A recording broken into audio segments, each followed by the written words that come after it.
ovations, we gotta wait. What? Took a little minute, was patient, but now we take it.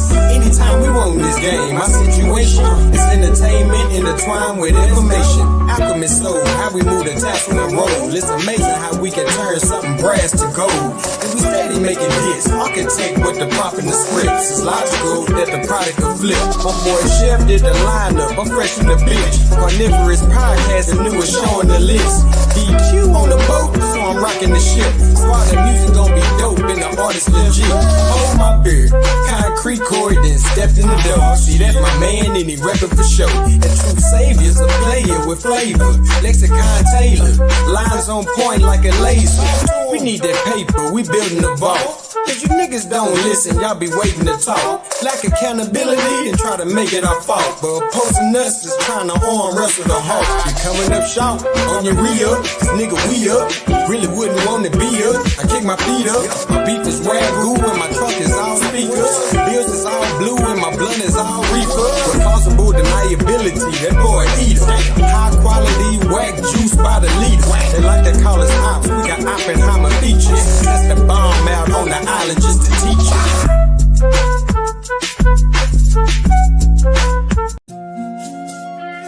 I'm in love with a lifestyle, you know what I'm talking about? I'm in love with nice things, you know. Now, if people can help me get them nice things, then yeah, I'm a lover. I love it for as the paper love me. Don't show her no mind, she showing me ass. I'm tryna get paper. I'ma let you know this, you taking a risk. She want me to save her.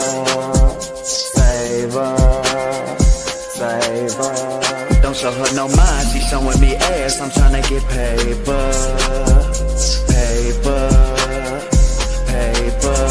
I'ma let you know this, you taking a risk. She want me to save her.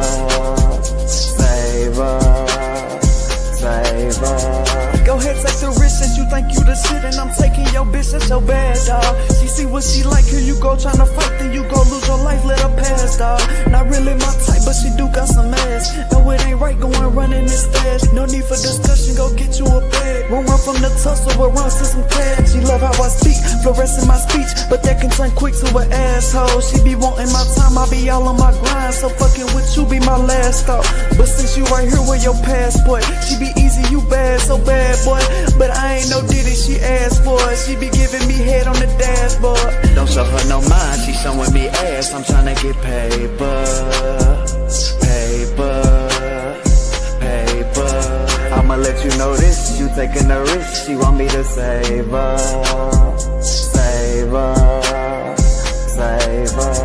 Don't show her no mind, she showing me ass. I'm tryna get paper. I'ma let you know this, you take. What's up out there, y'all? And I am super excited to come on here and come live with y'all today, man. I got Truthstorian in the building, man.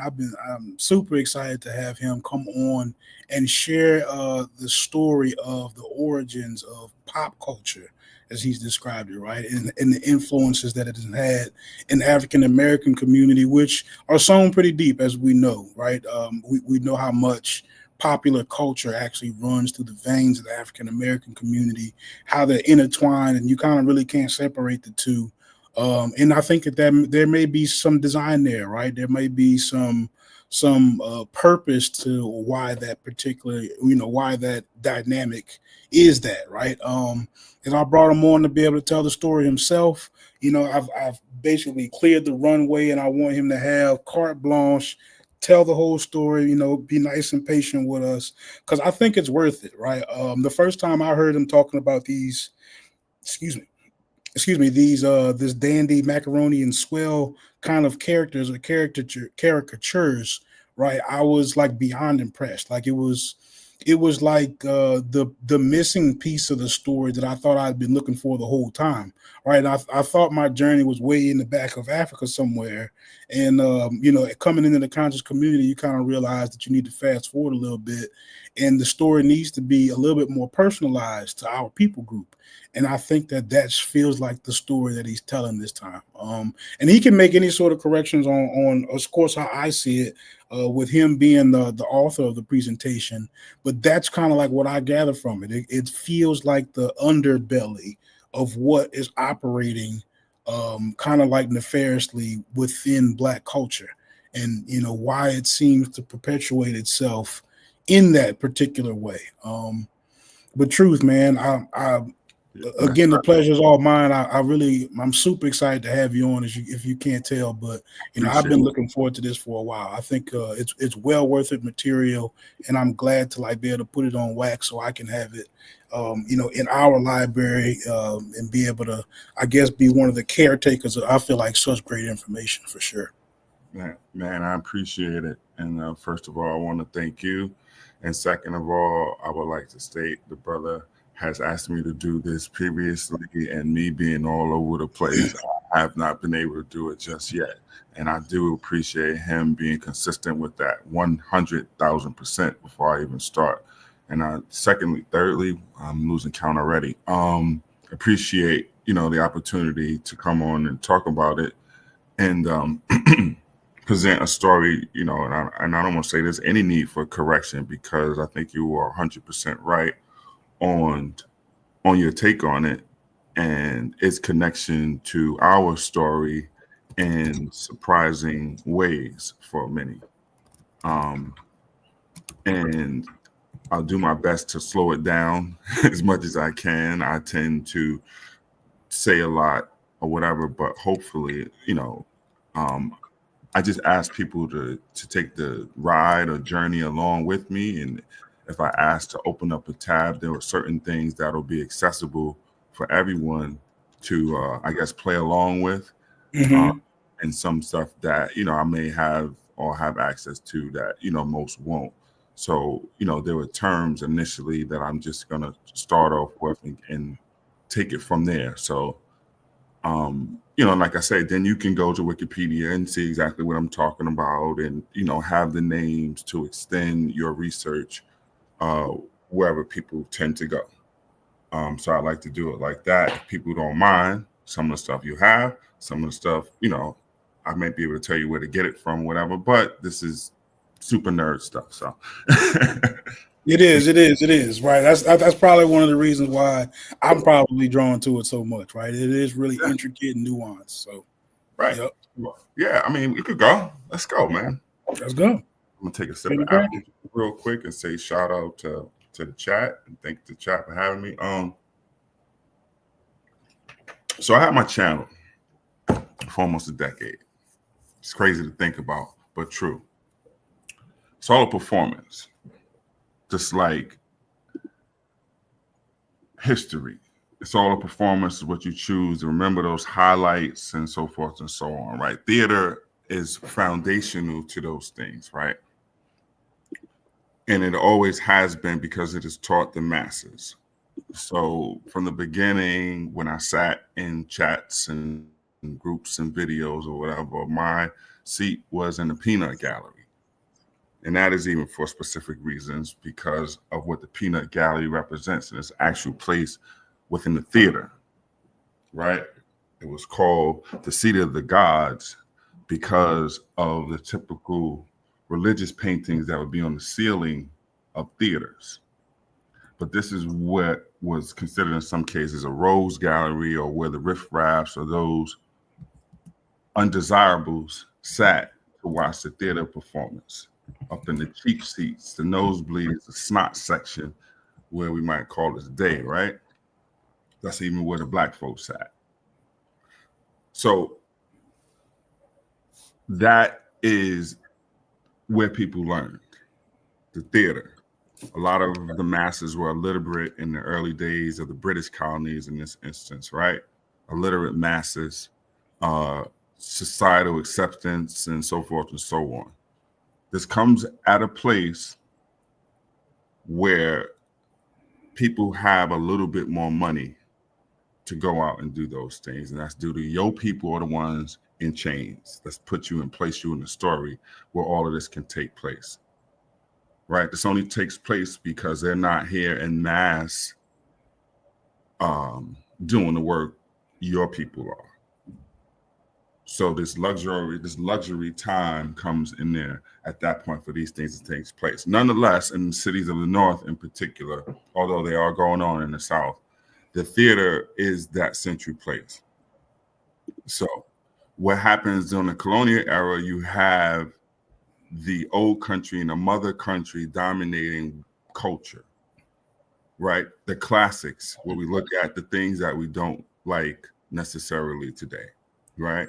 So it was the opera, it was the lesson of Mozart, it was some Shakespearean plays, although some Shakespearean plays were, raunchy.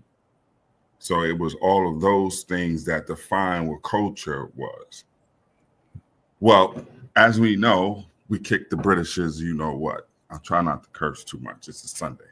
Appreciate it. We kicked the Britishers, you know what, right?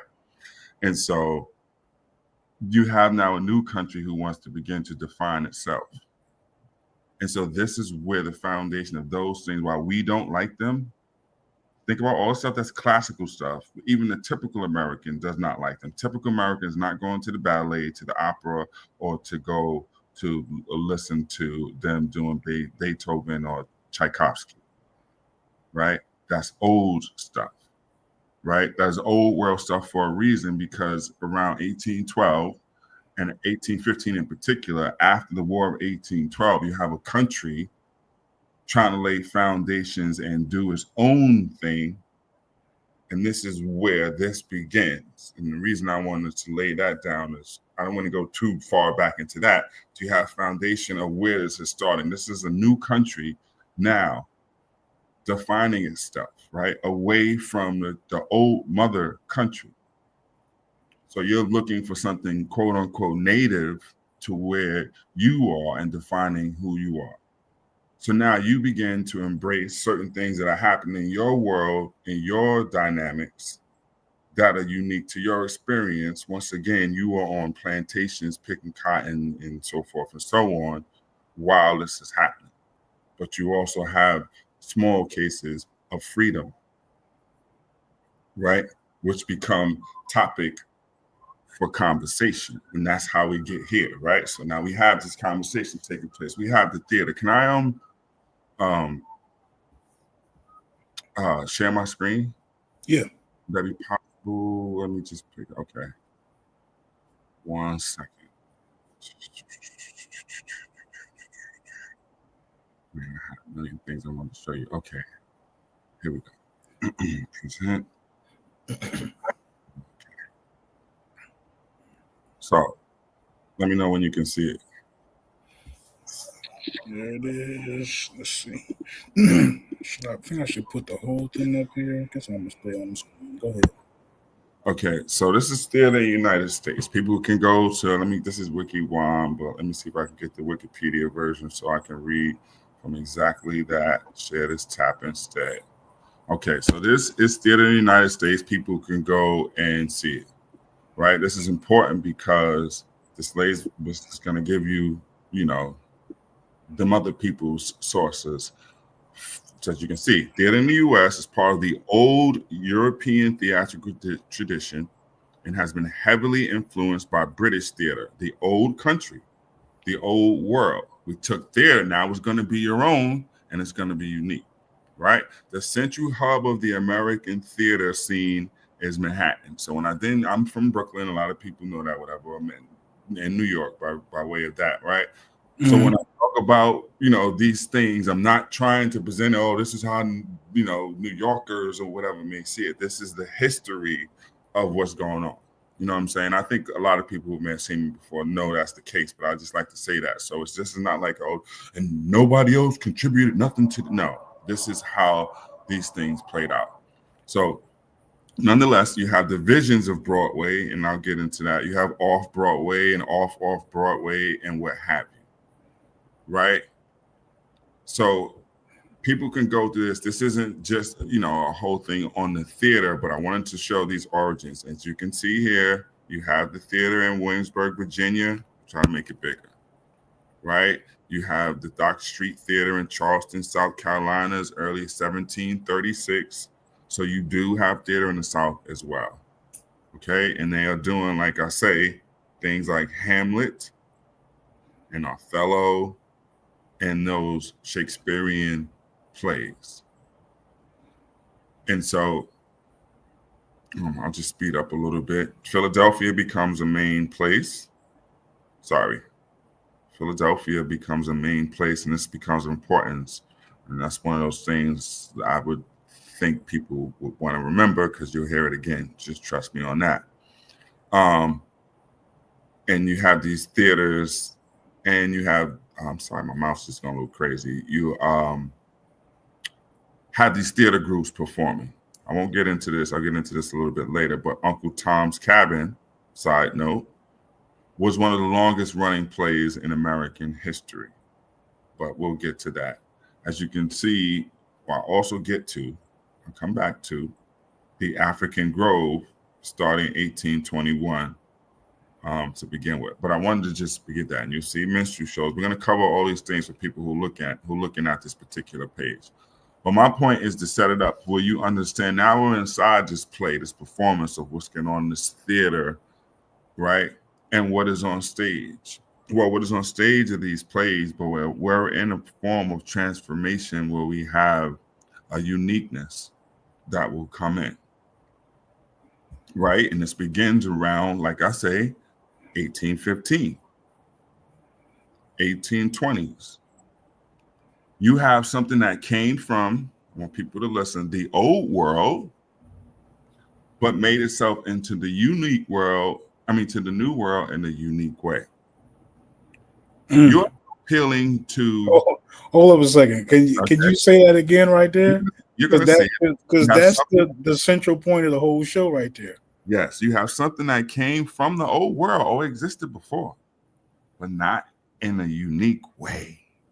That's what makes it America. That's where we're going to go, right? So, entering the stage in this world around this time. Oh, let me go back a little bit further. Within the cities, the port cities, the New Yorks, the Philadelphias, the Bostons, the Baltimores, the Newports and Providences and even Charlestons, right? Those cities, you have Irish immigrants coming in who are these dock cities, these port cities become central locations. They are now trying to move up in social status and rank.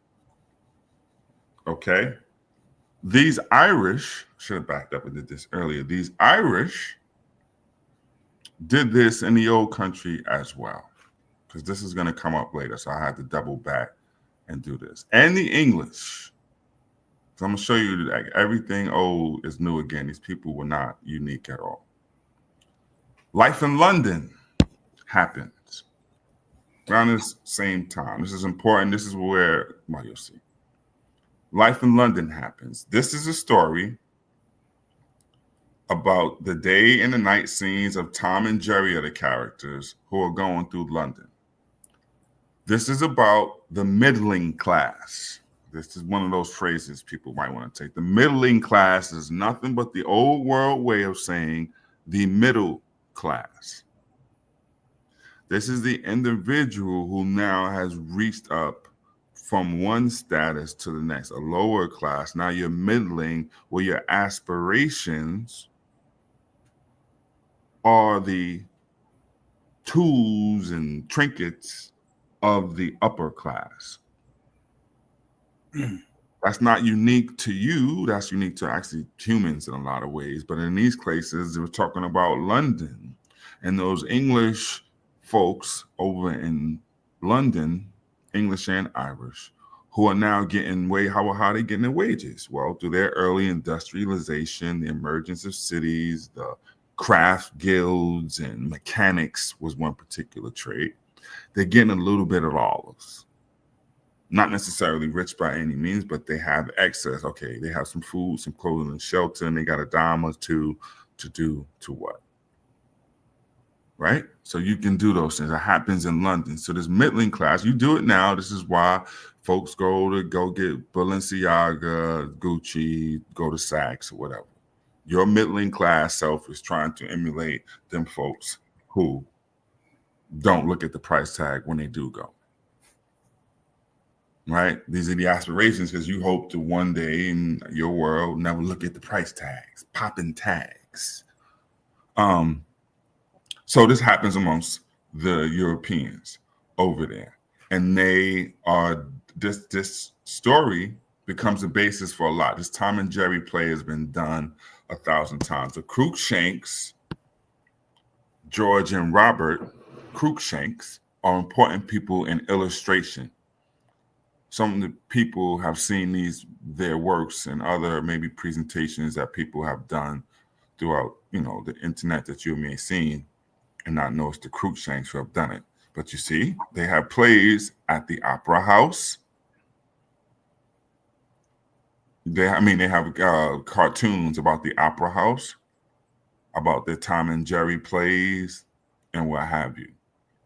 About these aspirations of these bumbling people trying to make a come up, right? These sporting men, that's what they call it, sporting life. Remember I said that earlier about these sporting men. Mm-hmm. Egan conceived the ideas of similar descriptions of amusements, pursued by sporting men. And these sporting men, I'll just click on it so we can see. Sporting man culture. This might be new to some people, but this is where this game, when we talked about logic, this is where the game comes from. Sporting man culture. Sporting man culture involves men leading hedonistic lifestyles that include keeping mistresses, as well as excessive eating, drinking, smoking, gambling, and big game hunting. It is applied to a large group of middle and upper class men in the mid-19th century, most often in Great Britain and the United States. Well, in the mid-19th century, where were you? In the United States. But where were you in, let's say, the 1850s, 40s, 30s? On a plantation. Plantation, right. You understand now how you have the ability to have the sporting man culture develop? Who's doing the work? And now you have these Irish immigrants coming to these port cities doing the work. They're now trying to compete to take the work away from the enslaved so they can get paid for it. So these entertainments are appealing to the sporting men when we get back to America. But I wanted to show life in London and the Cruikshanks. When I said those artists are the ones who illustrate this. The Cruikshanks are very important, along with a couple other people as far as illustrators from old London and England. So you'll see references come up to them as we go on.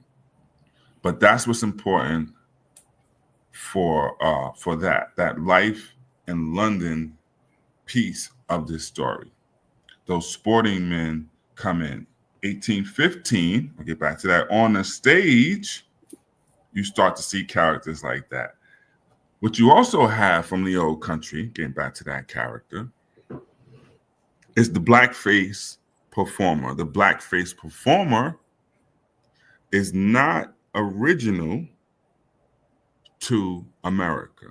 It goes all the way back to as early as the 1500s. They're doing it's not an integral part. It's like a white person in blackface might play the role of Othello or some Moorish character in some play or like that. Well, what happens in New York theater, Philadelphia theater, Boston theater is these middling men over here, these working class men over here, begin to now want to get on the scene, and the theater is a place for that.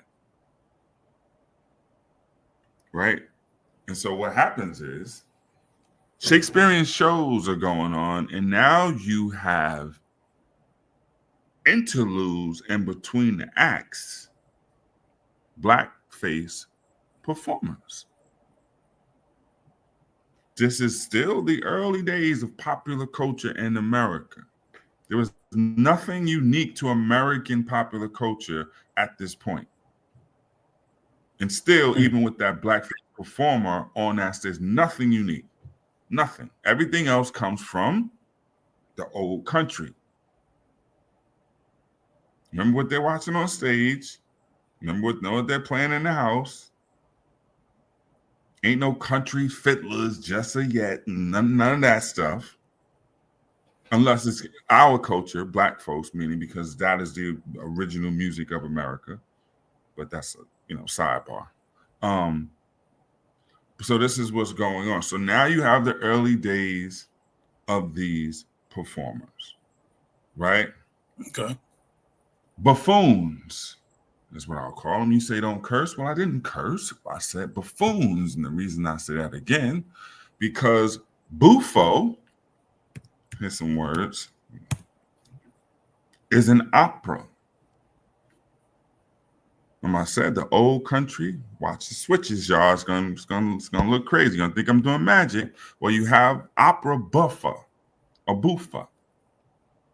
From buffa, you will shortly see is where you get buffoon from. Buffoons on stage. Okay? So now you got the Buffoon's opera, and it comes from Italy, comic operas, as you can see, begin to happen. Well, buffos were performers, buffoons, okay? So, Lottie, I'll come back. That's just foundational. So now we can speed up, but just not even much, but a little bit. We're going to introduce one of our first people besides Truthstorian. So now we're going to go, everybody. Let's introduce one of our first people. His name is George Washington Dixon. Okay? He was known as the American Buffo. That's why I started with buffoons and operas. Let's read something about him. You can do this. Let me go to the Wikipedia version. Share this tab. You can do this. This isn't magic. You can do this together. George Washington Dixon was an American singer, stage actor, and newspaper editor. These three will come again. He rose to prominence as a blackface performer, possibly the first American to do so, entering the stage, like I said, at the foundation of American popular culture is the blackface, and it's not one African or African descent.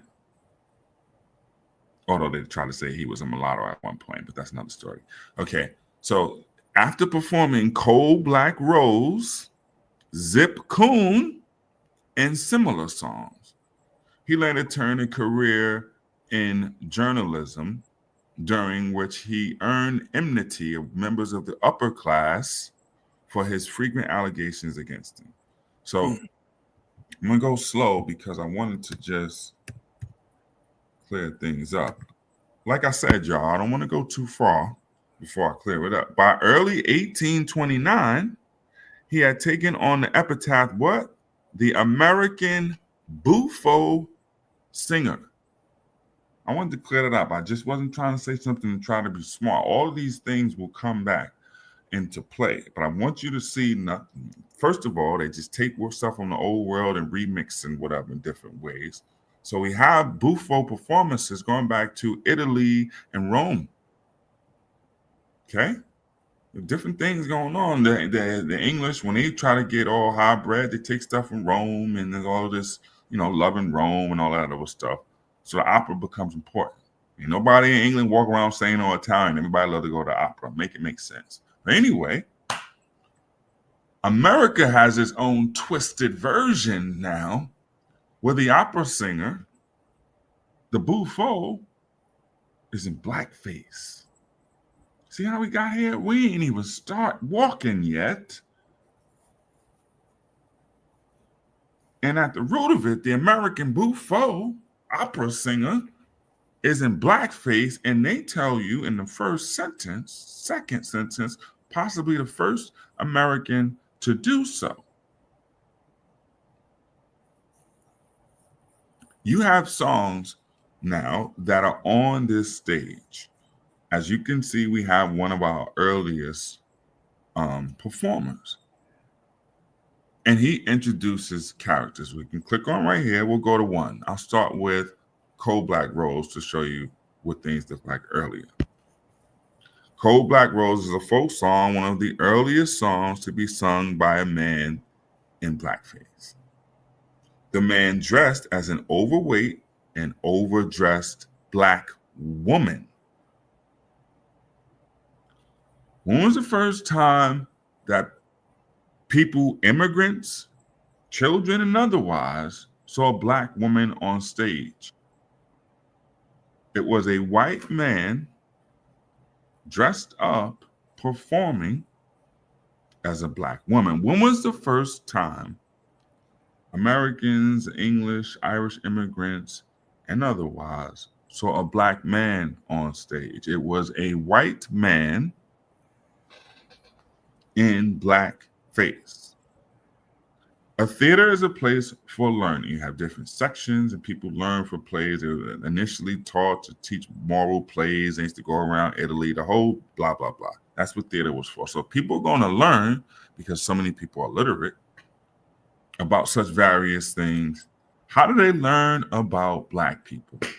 Because up in the North, it's not necessarily no black people, but the ones that are there, there's not the plantation lives, although there are some, plantations directly in your face and such in the cities. So how are they learning? Through the stage. Who's teaching them about black people? White people. And burnt cork on their face. You've never from the beginning had any control over your body or image in popular culture. We are at the foundations that we see. We haven't gone anywhere yet. Out on the heels of what? 1815, people should remember, is for a number of reasons. America tries now to make its own thing and be its own thing. After the war of 1812. To now, everything that's from the old school, old country, get that out of here. In a sense, we remixing that. The same thing, how things are remixing right before our eyes. Right? So, it says the song was first performed in the United States in the late 1820s, possibly by George Washington Dixon. It was certainly Dixon who popularized the song when he put on 3 blackface performances at the Bowery Theater, the Chatham Garden Theater, and the Park Theater. These shows also propelled Dixon to stardom. The American Buffo, aka Buffoon,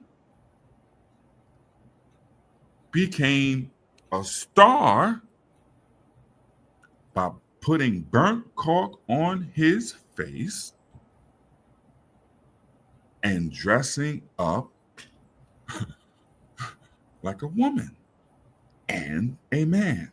And they sold, this is the early music, it's not an industry yet, but they sold song sheets for people to sing and play.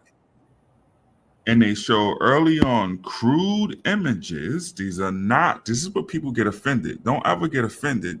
I know, and I understand why. These are not black people. These are white people in black face. The question you should ask is, what kind of, and I'm not going to curse, do you have to be where you get so obsessed by me that you are literally doing this as popular entertainment? When was the last time somebody had the most vitriol for a person of the opposite race, spent so much time, I'm going to literally put burnt or chalk on my face to do this. So we don't have no control from the beginning. And as you can see, these are the song sheets. People sang these and played the pianos with them and had these crude images early on. George Washington Dixon is one of the early people, as we can see. And Cold Black Rose, let's see what the song's about. The lyrics of Cold Black Rose tells of a fight.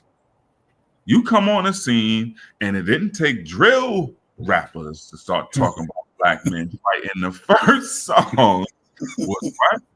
Tells of a fight between two black men, Sambo and Cuffy.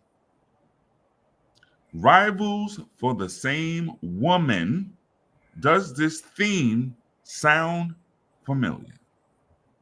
We are at the foundation of popular culture in America, and one of the biggest songs that people are singing is about two black men fighting over a woman. This was a common trope in early minstrel music, and look what it says, and it proved a good source for dramatic farce. When they see violence, it's entertainment. Black men beating each other up or shooting each other, for that matter, is dramatic farce and a good source of it.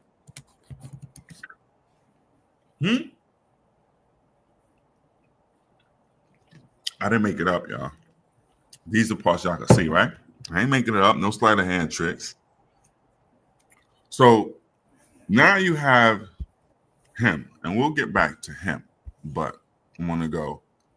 We'll introduce another person who comes on the scene and really changes things. His name is Thomas. I hate saying this, but Daddy Rice. So who's that? Tom called him Thomas D. Rice. Okay, still in the early days, y'all, was an American performer and playwright who performed in blackface and used African-American vernacular speech.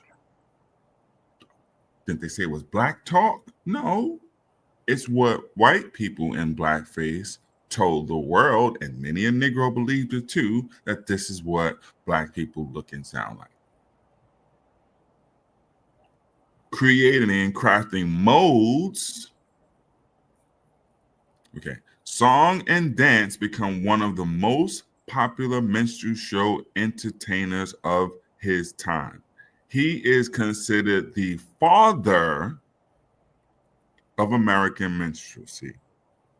His act drew on aspects of African-American culture and popularized them with a national and later international audience, folks.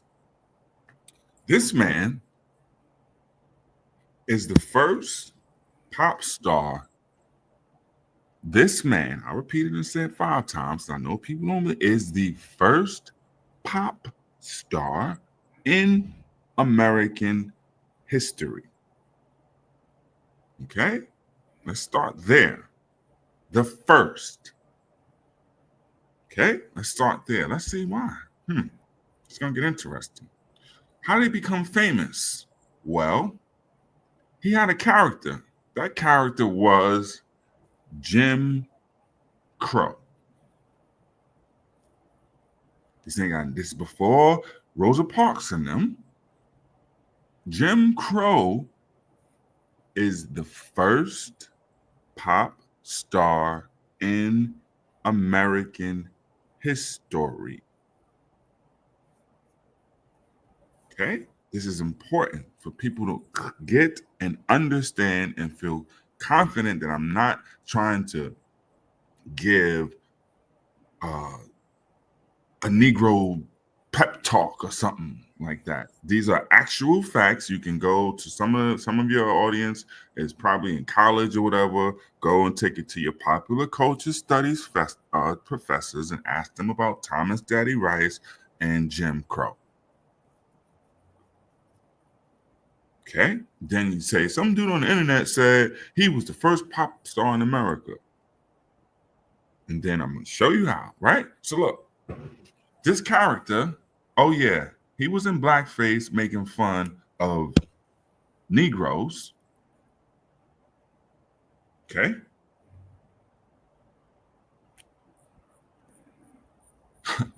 Sold clothing, sold song sheets, sold dolls. Name rang so much bells that when they was treating you bad 100 years later, what did they use to signify what it was? Jim Crow.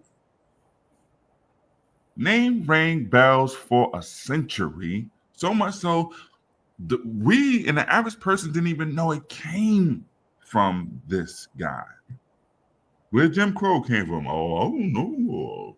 Maybe it's African. No. Been in popular culture, logic. So I'm saying is a weapon. We don't understand the weapon. It's right in front of our face. But we can't break it down and understand. We don't understand the history. And it's even harder to say, wait a minute, where am I in this story? We're in this story. Well, through it. As we'll see. So you got this guy on stage, battered and torn pants, Rice applied blackface makeup made of burnt cork, that's why I keep saying it, to his face and hands, and impersonated a very nimble and irreverently witty African-American field hand who's saying, come listen, all you gals and boys. I'm going to sing a little song. My name is Jim Crow. See, this is the dance. He was a dancer. All right. Let me go slow. He told me to go slow. Like. Jim Crow is known for his dancing. Allegedly, the Negro is known for his what? Singing and dancing. Brought to the stage by Jim Crow. This is how that becomes one of those things. Well, you Negroes are good for singing and dancing, right? Well, yeah, because the white guy, the first pop star in America, did this, is what I'm saying. The instructions before the cha-cha slide were wheel about and turn about and do just so. Every time I wheel about, I jump Jim Crow. The Mac Dad'll make you jump, jump. The Daddy Mac will make you jump, jump. And then everybody in the club is jumping, right? Well, wheel about and turn about is what? People wheeling and turn about and do just so. Now, every time I wheel about, I jump Jim Crow. And so the whole barn and theater is what? Jumping Jim Crow. Slide to the left. One hop this time. First pop star, the origin. This is not true. This is I can go in this whole connection to this Jim Crow thing now. This part is true. He stole the uniform of a Louisville worker who was making money doing some similar dance. He was what they call afflicted down south. He was what's the correct term? He was disabled, for lack of a better word, right? And was making his money taking the baggages off down there. He goes and takes the guy's clothes, steals his little dance, this is a true story, and goes on stage and performs it that night. Takes the guy's clothing, stole his little song, added something to it, smeared stuff on his face, and went on stage and became the first pop star in American history. The actor saw him and Rice, watched them closely, and saw that there was a character unknown to the stage. Not making it up. This whole part about white man being owned by Crow is not true, y'all. I will just come back and explain. There's a lot of stuff peppered in here, but I just want to give you the framework of Jim Crow. Okay, and this is one of those characters. And once again, we're back in New York at the Park Theater. This is the early days of Broadway. This is when Broadway, as you know it, is way downtown Broadway. Broadway's story is an emergence uptown when people know it where it is today, as far as the Broadway of today. Well, it starts at the beginning of Broadway downtown, and these are the early theaters. Okay, so now you can see, I won't get into this, but this is where you get your Jim Crow laws coming from, a century, even half a century later. Okay, so he represents the slave characteristics of the South in the dancing Negro and the field hand. Okay, I'm going to go back to now George Washington Dixon. Excuse me, in 1 second. Give me in about 15 minutes. I'm gonna do our first commercial break. So at the top of the hour, I'm gonna do like a quick little 3-minute break and play like one of our little commercial songs from DQ, and then we're gonna get back rolling. So I won't. I'm trying not to like ask you too many questions so you can stay in your chronology, and I don't want to get you ahead of your presentation. But if there's no, any point you want to jump in, please do, bro. Yeah, I feel you. Yeah, but so far you're doing a good job, and the story's got a little flow to it. I don't want to break it up, but yeah, if I got a question, like a point of clarity or something like that, I definitely will. But so far it's rolling. I like how it's going. Okay, so what? Oh, where was my screen? Okay, so we have Thomas Daddy Rice, and when I go to something else, I'll show you some of his stuff. I gotta write that down. Have him emerging. Well, you have Jim Crow doing his thing. At the same time, you have another important character. That is, not just Turkey in a Straw. That is, I gotta go there and give me a special page now. Just give me the character. The Zip Coon. Turkey in a Straw. Well, Turkey in a Straw is the Ice Cream Truck song. That's actually the song Zip Coon. Zip Coon is, I don't know why they're making it difficult, but we're going to get through it. I'll just bring up the pictures. Zip Coon represents a different one. Dixon sings the song Zip Coon.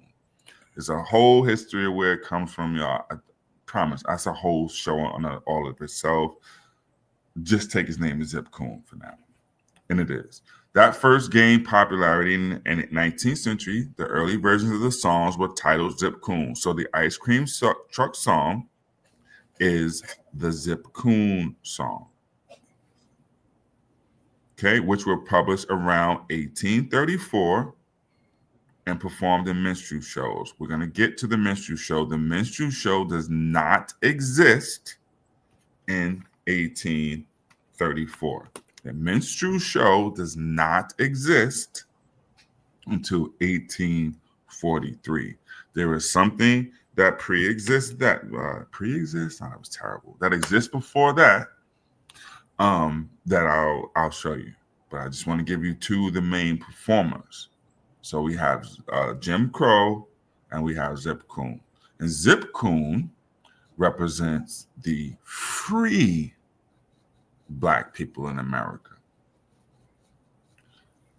Look at the lyrics to Zip Coon, and it goes. That's nothing to, well, let me just show you the lyrics. Oh, they put the lyrics to Turkey in a Straw. I want the lyrics to Zip Coon. Hold on, I'll find it. This is Zip Coon. Let me start here. Let me go slow because Logic told me to go slow. We have a picture of Zip Coon. This is Zip Coon's album cover, if you will, song sheet. Comic songs are the thing. This is entertainment, popular culture, comic songs. Entertainment is white folks in blackface making fun of Black life in America, whether enslaved or free. By the way, there are free Black people they are making fun of. I mentioned this is 1834. They told you weren't free until 1865. Anybody see some technology going on? They're making fun of free black people in popular culture. Whether enslaved, you got Jim Crow. Well, if you were free and where, y'all, in those northern cities in particular, those port cities, New York, Chicago, Boston, Philadelphia, Baltimore, and all the other ones I mentioned. Who's going to the theater? We already showed you. Who are they seeing performing in those little one acts still in between the Shakespearean plays? That's right. Jim Crow, Zip Coon. We've taken over the stage, and soon, well, we'll get to that.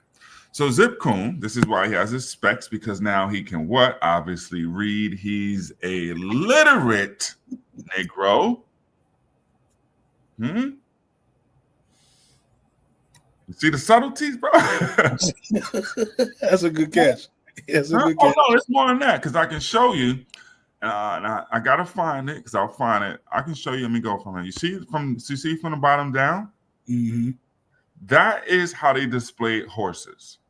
When they showed pictures of horses, you're going to see in many pictures, people are going to hopefully observe it now, some pictures of black folks, their bottom quarters are typically going to be shaped or gangly like some type of animal.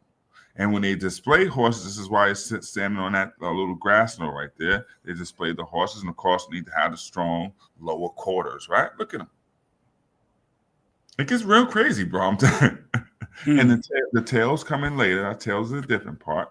But so we got to learn it, man, here. He got some jewels. He got a cravat. That's the necktie thing. Got his hat. And so we have these type of guys. And Zip Coon, maybe they'll have the lyrics. Zip was diminutive of Scipio. This is fair and correct. Some of this other stuff is crazy. But yes, this part about the wig, and yes, I won't go into it because it gets tricky and Barracoon, and this is a whole nother thing. Just his name is Zip Coon. That's good enough for this. The song was first performed by Bob Farrell and George Washington Dixon in the 1830s, like I mentioned. This version was first published in 1829. Ain't no free black people, allegedly. Well, how are they making fun of the free black people 30 some odd years earlier? Anybody see why they might not want you to learn about them free black people in your history class? Never learned about it. Learned you was a slave, learned what happened to them. Well, what about those free black people? Okay, so in 1834 in either New York or Baltimore, as I mentioned, Baltimore being another port city. Okay, so now you have this going on. And he becomes another popular archetype, if you will, like Jim Crow. Okay, and he had the vocal range. Why? Because Dixon was a what, y'all? That's right, buffo. He was a singer, so his performances was better and more, fluid. Thomas Daddy Rice was more of a performer. His shtick was what? The dance. Everybody say song and dance.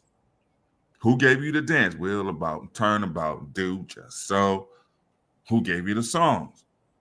The singer, the buffoon, didn't make it up to sound mean. Everybody in the audience knows. Oh, he's talking about the buffos who were Italian opera singers. So when you see old Zip Coon, he's a learned scholar, as the first line in the song, why are you making fun of people, black folks who can read?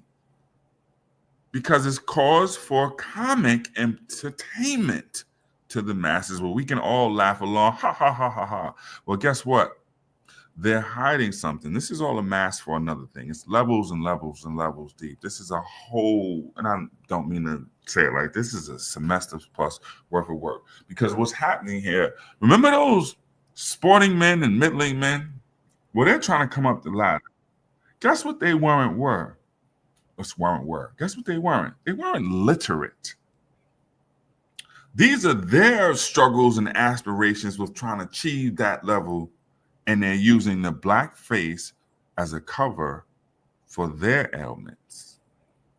That's what I mean by the levels deep. Their insecurities, they can find comfort and freedom to expressing it if they do it through a black face.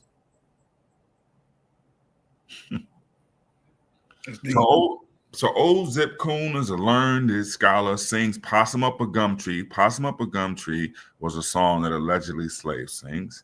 And Cooney in the Holler and then over Double Trouble, Zip Coon will jump. They tried to add his dancing part.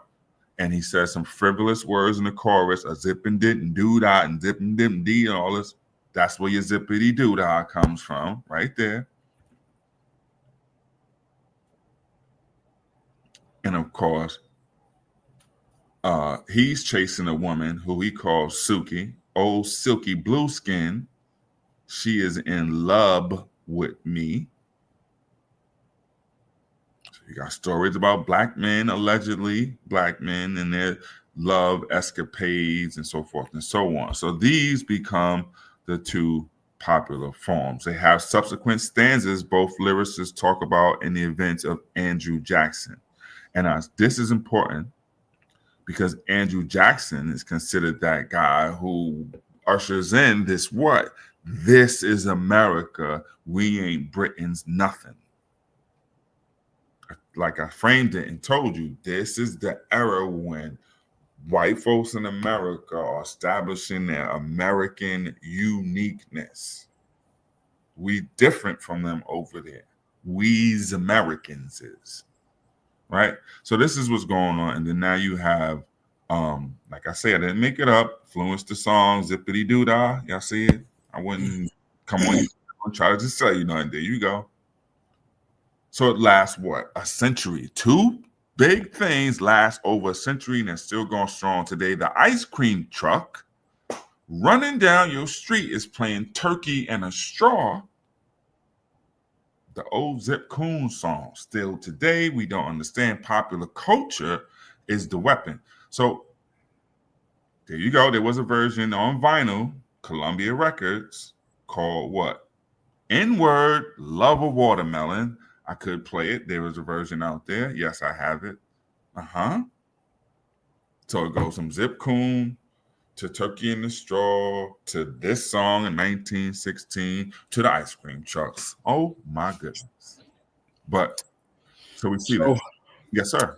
So like I'm gonna attempt to kind of summarize the first hour, right? We sure, go for we walked from the sporting man of Great Britain, right, which was the middle upper class man who basically overindulges in drinking and women and and like it says hunting, but he's got a little bit of extra money in his pocket, so he kind of splurges on whatever is necessary to do those things, right?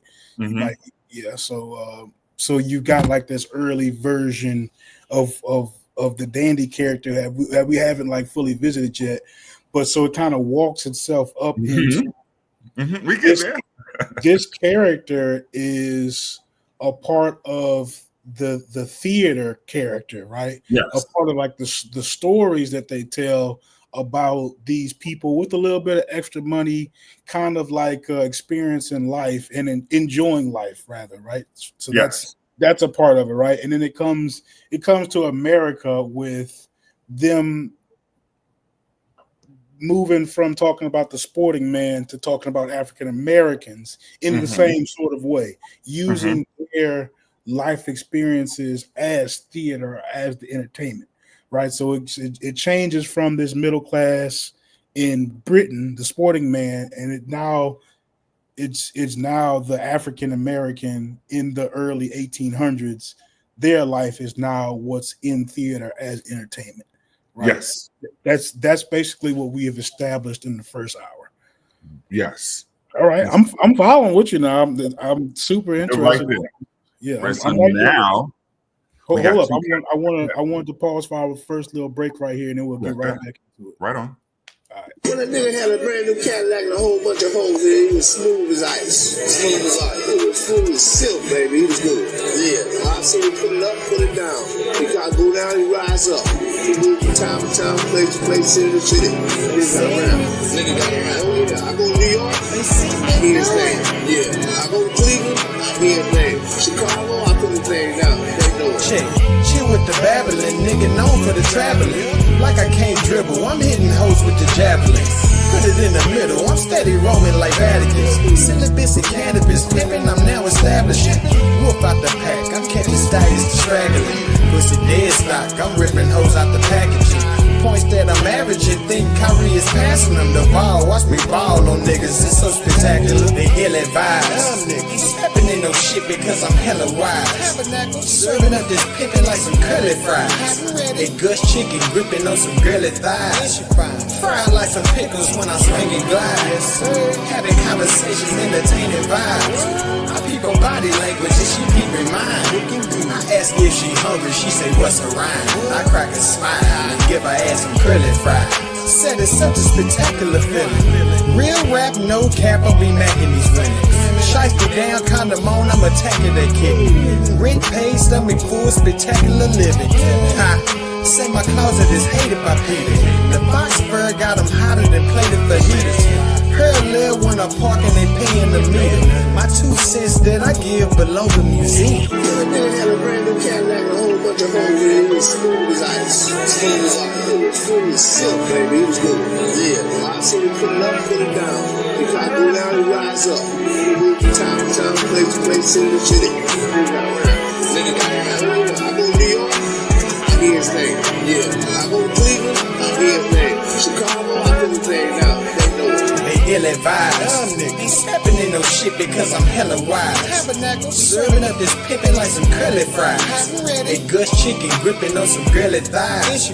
Fried like some pickles when I swing and glide. Having conversations, entertaining vibes. I peep on body language and she peeping mine.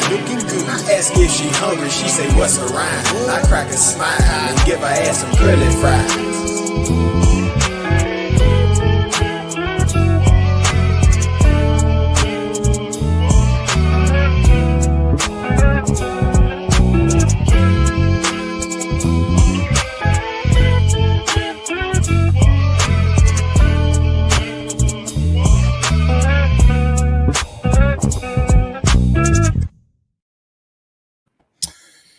Yeah, man. Welcome back, y'all, and I appreciate y'all for tuning in. I feel like this is a very, very interesting presentation. My man Truthstorian got on here for us. Man, I know y'all was feeling that, man. That's my business partner DQ right there, man. Definitely doing big things, constantly putting music on our channel. I appreciate him for that. And he's part of our journey, man. So where we left off at, Truthstorian was explaining some of the songs. Some of the songs that are in early American pop culture that were kind of tied to this early archetype of Black American that they were trying to, like, the Black American image, I should say, not a real person, the image that they were trying to portray us as in their theater. Yes. So, you can still see my screen, right? Mm-hmm. Yep, we're still sharing. Okay, this is the song sheet for Jim Crow, right? And it shows that character I'm talking about. You can see the slave cabins in the background.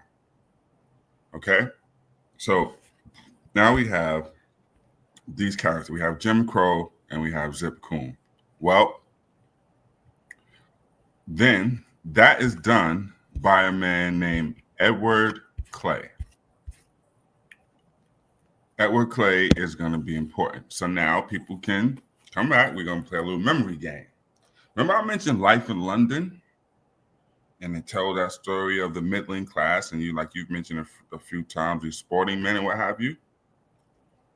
Right? You still with me? Yeah. Okay. Well, the guy who did the Jim Crow painting also did something called Life in Philadelphia. Okay? Well, what was life in Philadelphia? This is one of those things from the past that I mentioned. That's why I wanted to give some type of foundation Life in Philadelphia was a series of satirical cartoons drawn and engraved by Edward Williams Clay between 1828 and 1830. He modeled them after the British series, what? Life Life in in London. London. By, remember I said the Cruikshanks? The Cruikshank cartoons had mocked supposed class differences.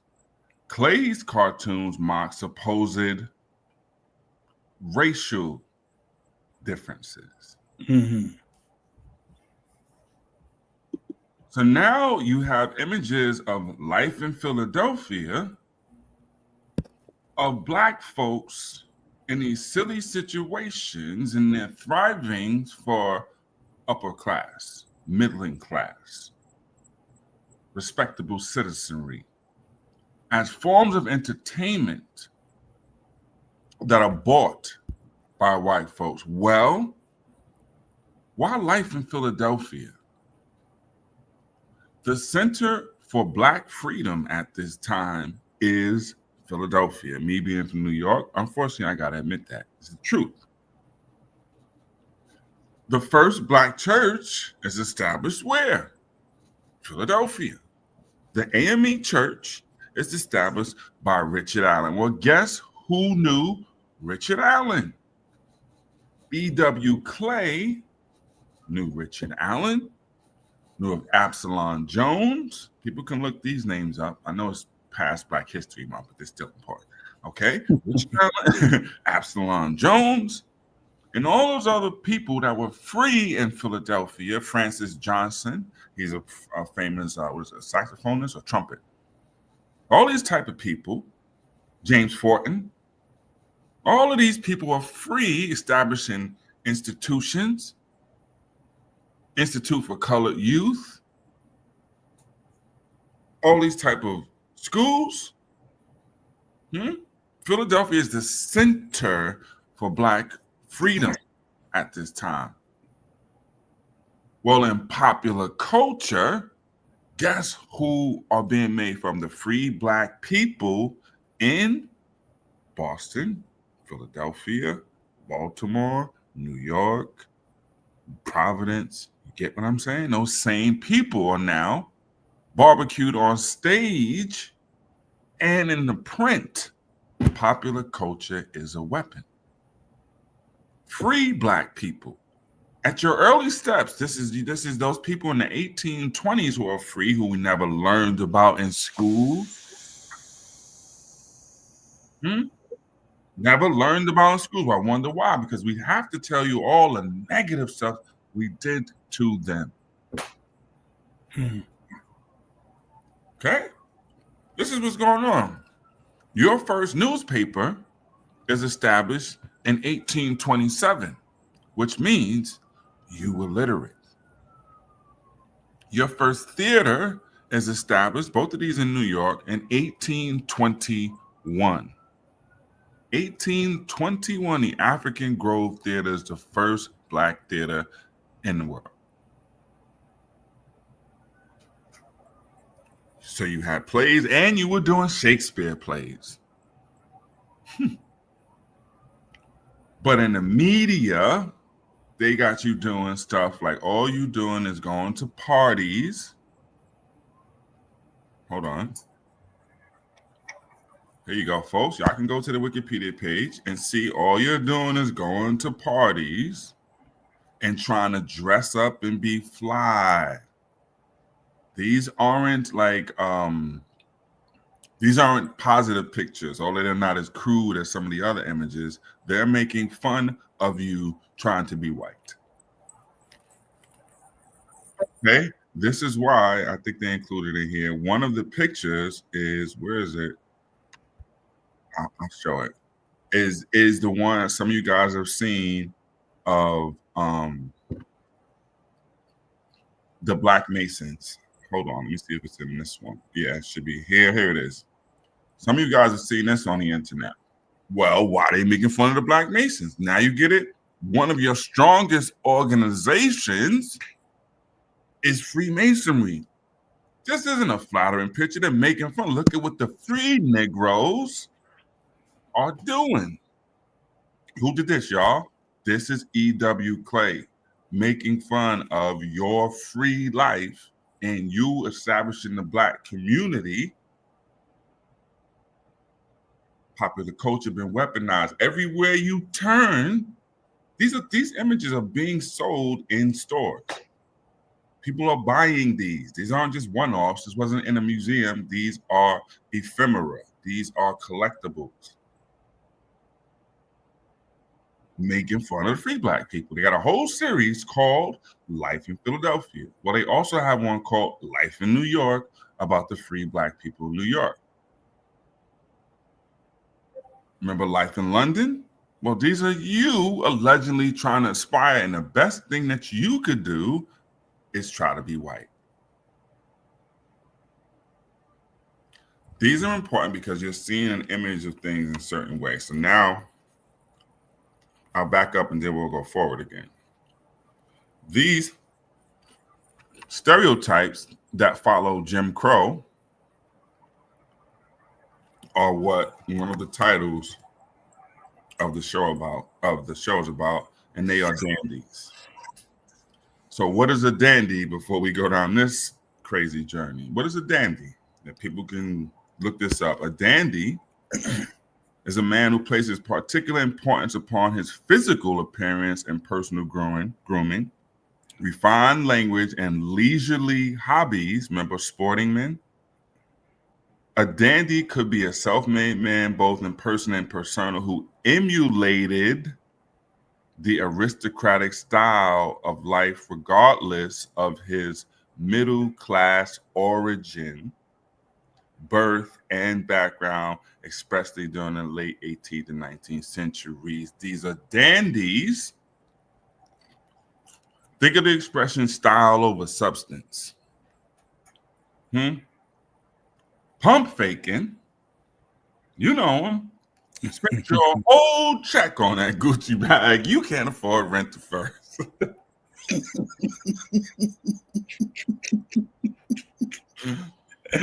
Oh man. Dandy. Well, the dandy, these English people took this from somewhere. We'll come right back to the dandy. I just want to introduce another one because they don't really talk about him as much. But you got a fop. A fop is right around the same time as a dandy, but you got a fop. And a fop, y'all see the pictures, was another type. So let's read. A fop was a pejorative term for a man excessively concerned with his appearance and clothes in 17th century England. Some of the many similar alternative names are fribble, popinjay, dandy, fashion monger. I kind of like fashion monger, that's dope. And ninny. We'll get to macaroni in a second, but this was the fop. You see, they're the same thing as the dandy. You see the look? Huh? The medical student was the fop. You know what I mean? Huh? The pejorative term today carries the connotation of a person, usually male, who's overly concerned with trivial matters, especially matters of fashion. Did you see the new Jordans? And who affects elite social standing. So now we have these fops, and he's going on. We see it's the same thing as the dandy, and we see the fop was a stock character in England. Remember I said earlier, Logic? This ain't got nothing to do. They, inverted this stuff in some weird matrix way. No, you were making fun of each other and substituted me and my aspirations for your own inadequacies up the white ladder. He's a man of fashion who overdresses, aspires to wit, and pours champagne out on a yacht. Let me stop. And generally puts on airs, which may include aspiring to a higher social station than others think he has, that exemplified what they thought about free Black people in America. So now you have this fop who is a dandy, and I introduce one more. See, there goes the fops. Exactly, bro. Yeah. Okay. Metrosexual. You see the associations, right? Hipster, metrosexual. Okay. So now we have one more. I think it was mentioned here. Macaronis. Macaronis. Well, here's the historical thing. Well, in the 1700s, late 16th and 17th, Britain's trying to come up and do their things. Italy is seen as the center of high society and blah, blah, blah. So the English, some of the British go there and they begin to emulate Italian fashions. And so when they come back to Britain, they began to be made fun of. Those were the macaronis. Well, it was a pejorative term described as a fashionable fellow of Britain. Stereotypically, the men in macaroni subculture dress, spoke, and behave in an unusually epicene and androgynous manner. You're going to see some metamorphosis right in front of your eyes, folks. So now you got macaronis. Look at them. Huh? Pimping, got the hair all crazy, got the gear shining. Remember Zip Coon's image? Dandies, macaronis, and fops. So now you got macaronis. Come on, get off of here. Get out of here. Lord have mercy. That hair is crazy. Okay, I can hold on. I got some more. Hold on. Let me close this. So now, there you go. You got macaronis coming back from Italy, remember? Walking through England, like, what in the? In terms of high-end clothing, fastidious eating, and gambling. These will all be put on some other people down the line. He mixed continental affections with his British nature like a practitioner of macaronic verse. I'll get back to that. So now you have this type of character. Well, guess what? The macaroni has his own language. Somebody called Macaroni Tony. The macaroni has a what? Macaronic language. Never heard that before. Okay. Well, this is what you never heard before either. Unless you heard me, I think you might have heard me say it before. My friends, this macaroni dandy is where you get the word Mac from. So you macking with your language, the art of macking comes from the macaroni. That's where that part of it, because he was the dandy, and the dandy was the primary stereotype that will come to the stage, as we're going to see. So that's that dandy that I am talking about. Now, let's have some fun here. So now we got dandy early on. I don't think this is, this might be a Cruikshank. And you see the dandies of England, they got assistants. Well, who's the assistant? Now we got the black man coming into craziness, right? And let me see. You got these dandies. Okay. So now in New York, you are free. You're doing your thing. Let me go to newspaper. Let's go here. What are you doing? Constitution. Now we got to go back to politics for a second, y'all. Sorry. Well, in the Constitution that was finally ratified in 1787, there's a stipulation. And the stipulation is we won't talk about no slavery stuff for 20 years. I think it's Article 1, Section 9. If people want to look it up in the Constitution. Doesn't mention you by their name, but they're talking about to deal with that issue. They will not deal with it for another 20 years. That's 1787, which was ratified about 5 blocks down from where Richard Allen had his church, by the way, has his church in Philadelphia. So 1787 plus 20 is 1807. So something happens in 1807. What happens in 1807 is the end of the transatlantic slave trade. Although there are ships, Clotildas, and otherwise that come after that, legally, it's crazy to say, but legally, 1807 was when it's supposed to happen because of what it is in your Constitution, Article 1, Section 9, I believe. So what do free black people start to do? They begin parading in the public space This is important. You are exercising your freedom, and you got the audacity to want to march and parade in the street. That's an enormous, enormous, big time risk that we did as a people. Why? To celebrate the end of the transatlantic slave trade. Here is one example in 1807. At a respectable meeting of the colored people on Saturday evening, last in the African schoolroom, it was agreed unanimously to commemorate the day on which the abolition of the slave trade takes place, and the assembly appointed Saturday next for another meeting at which the colored people in general are requested to attend. This is 1807. You begin celebrating and parading for the end of the trend all around the country, whether it was Boston, Philadelphia, New York, same cities that I named, Charleston. This is happening. Okay? So you trying to come out into the public space. Oh, no, no, no. Who are you? And you have the audacity, you are living above your social status. The reason I give that background is because we have another song on our agenda that comes out now that we have that little background. That song is one of the more popular songs called the Dandy Broadway Swell. I should have gave you this. Swell is another name for dandy as well. But now we have enough information with understanding the importance of Broadway at this time. This is the 1820s. This one came out. We know what a dandy is. We see how they're pinning Zip Coon as the dandy and those others of that archetype. Well, let's look at the song now. This is one of the more popular songs called The Dandy Broadway Swell. Well, here go the lyrics.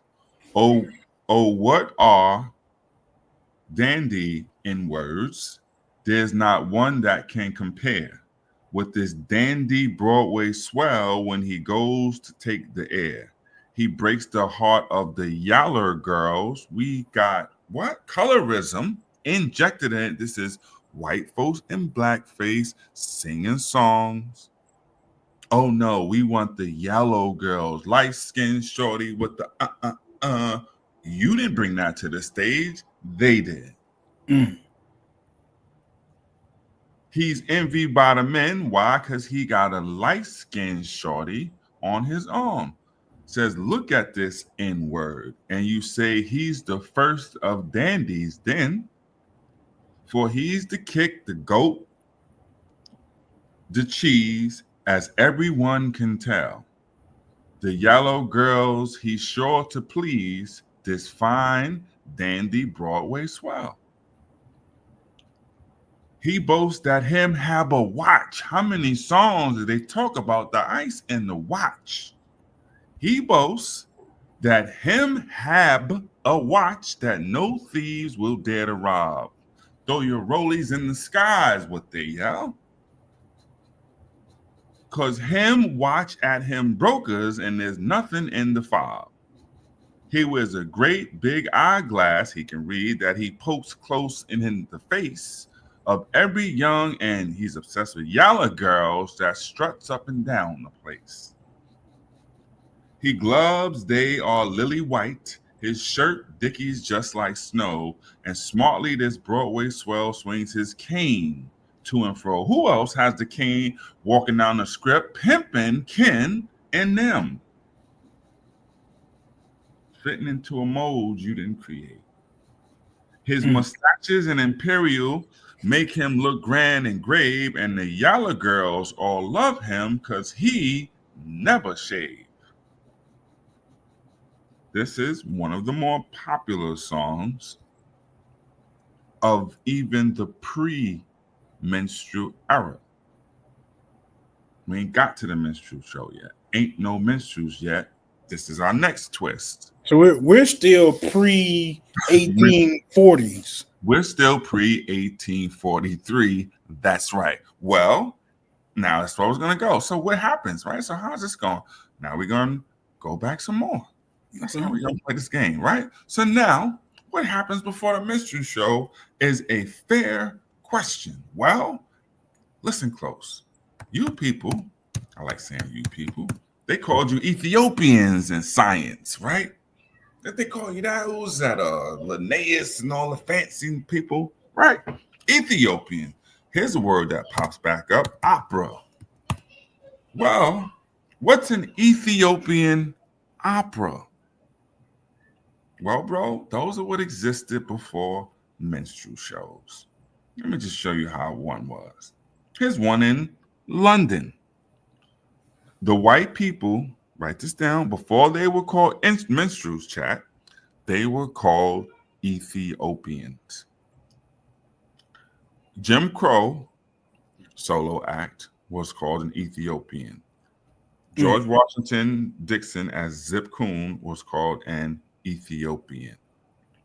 Okay, before I go any further, because now we're going to just start going. Okay, so we're going to have, because I think, no, you didn't have this one.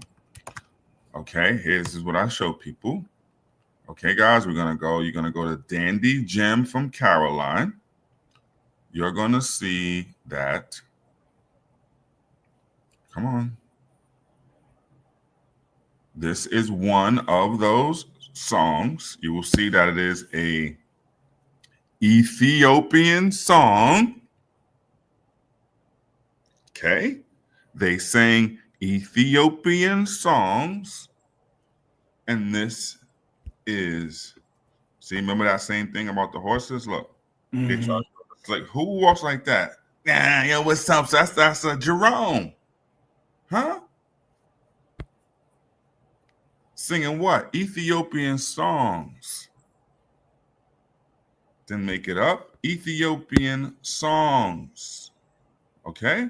So this is what the Ethiopians, or those in blackface, the single performers, perform. So now when they come together, they become minstrels. But these Ethiopians here in England, let's see. So blah, blah, blah, blah, blah, Hanover Square, burlesques, lectures, and in character, accompanied by the accordion, the banjo, the Congo tambo, and the bone castanets. The music taken from the most popular operas of the day, interspersed with Ethiopian melodies.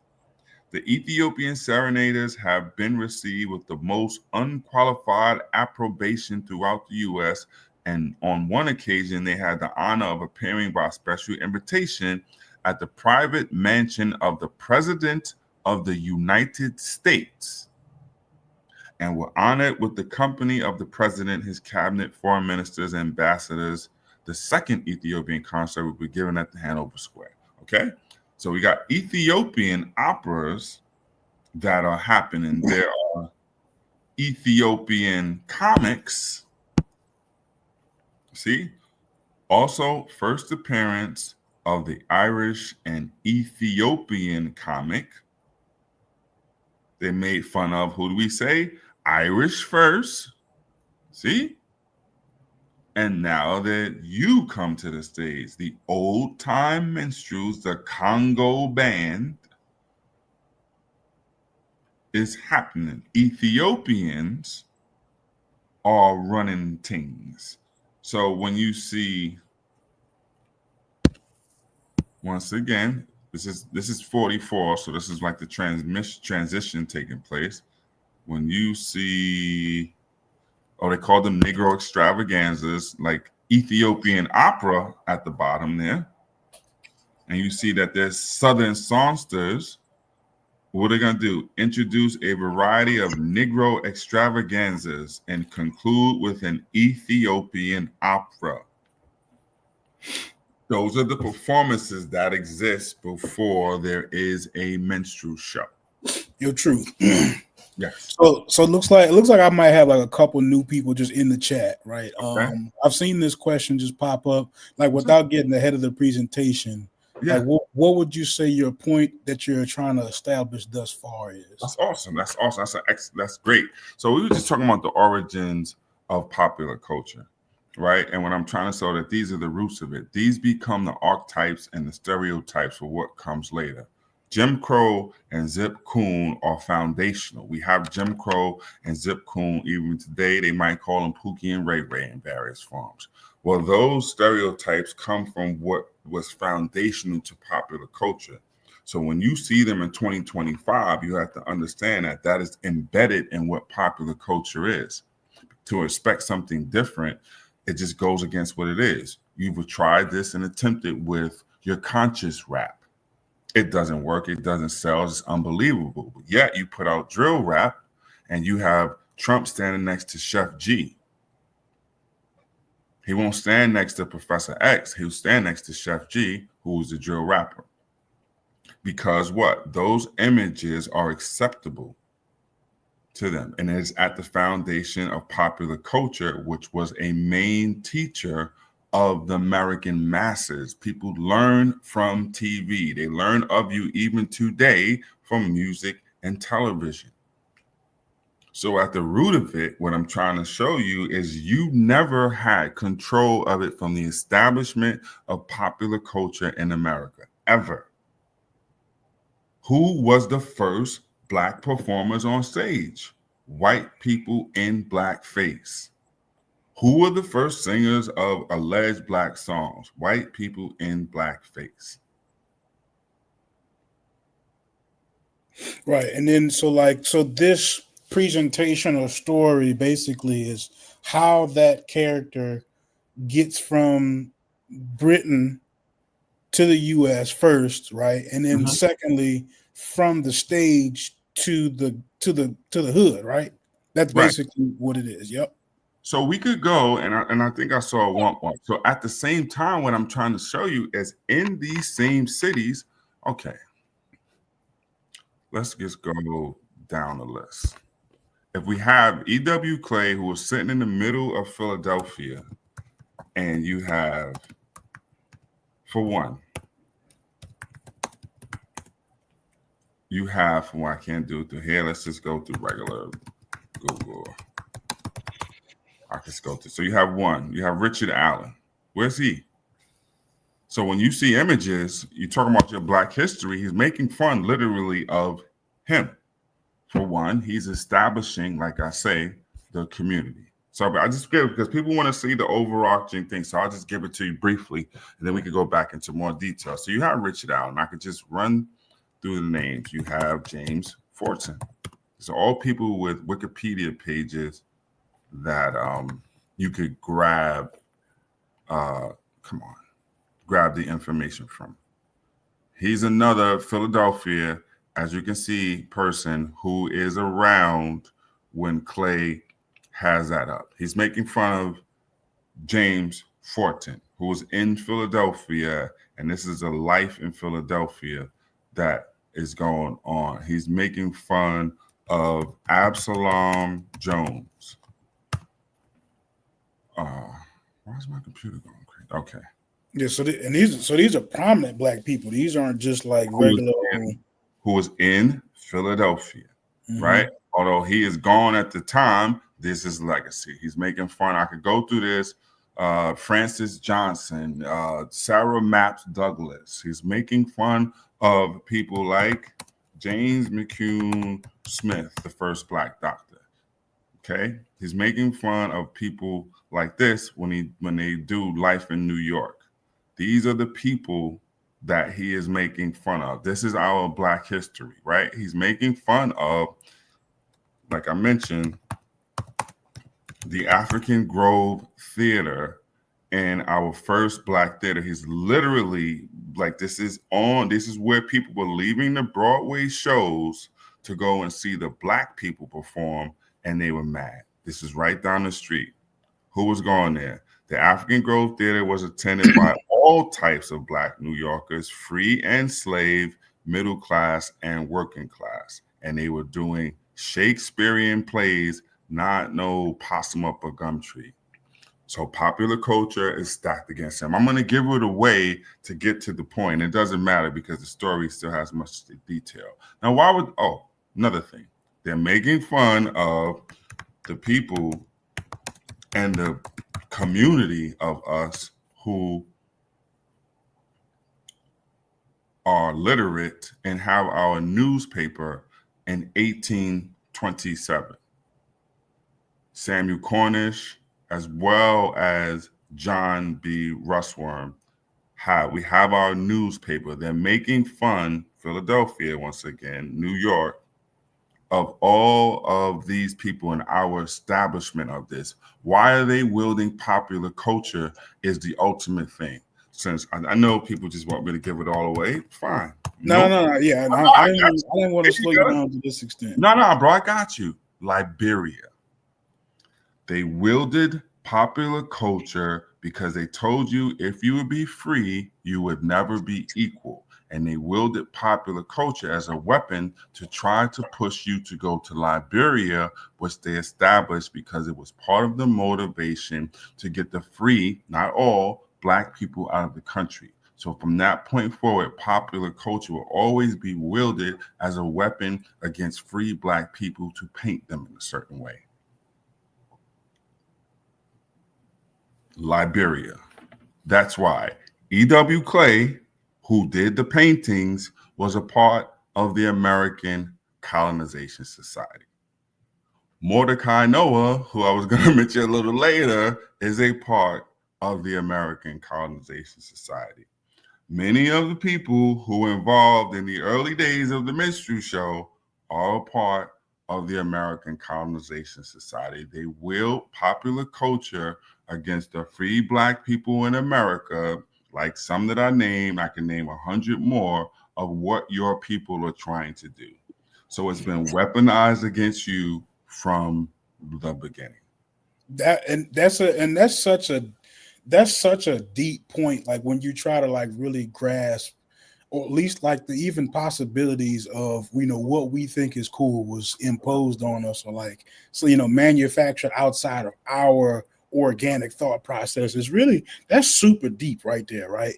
And I don't want to again, this is a great presentation and it's rolling, and I don't want them to slow it down. But I think that this is a crazy question, just for people who might like just start tuning in, or like they pick up.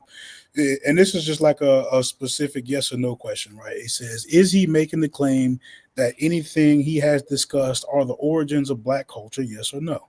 Okay, so the Freedom Journal is the origins of Black culture in America. The African Grove Theater is the origins of Black community in America. The AME Church is a foundational institution to Black America, even to this day. Yes, I'm stating that the founders of the Black community were up against crazy odds, and they existed and built the foundation in the midst of it.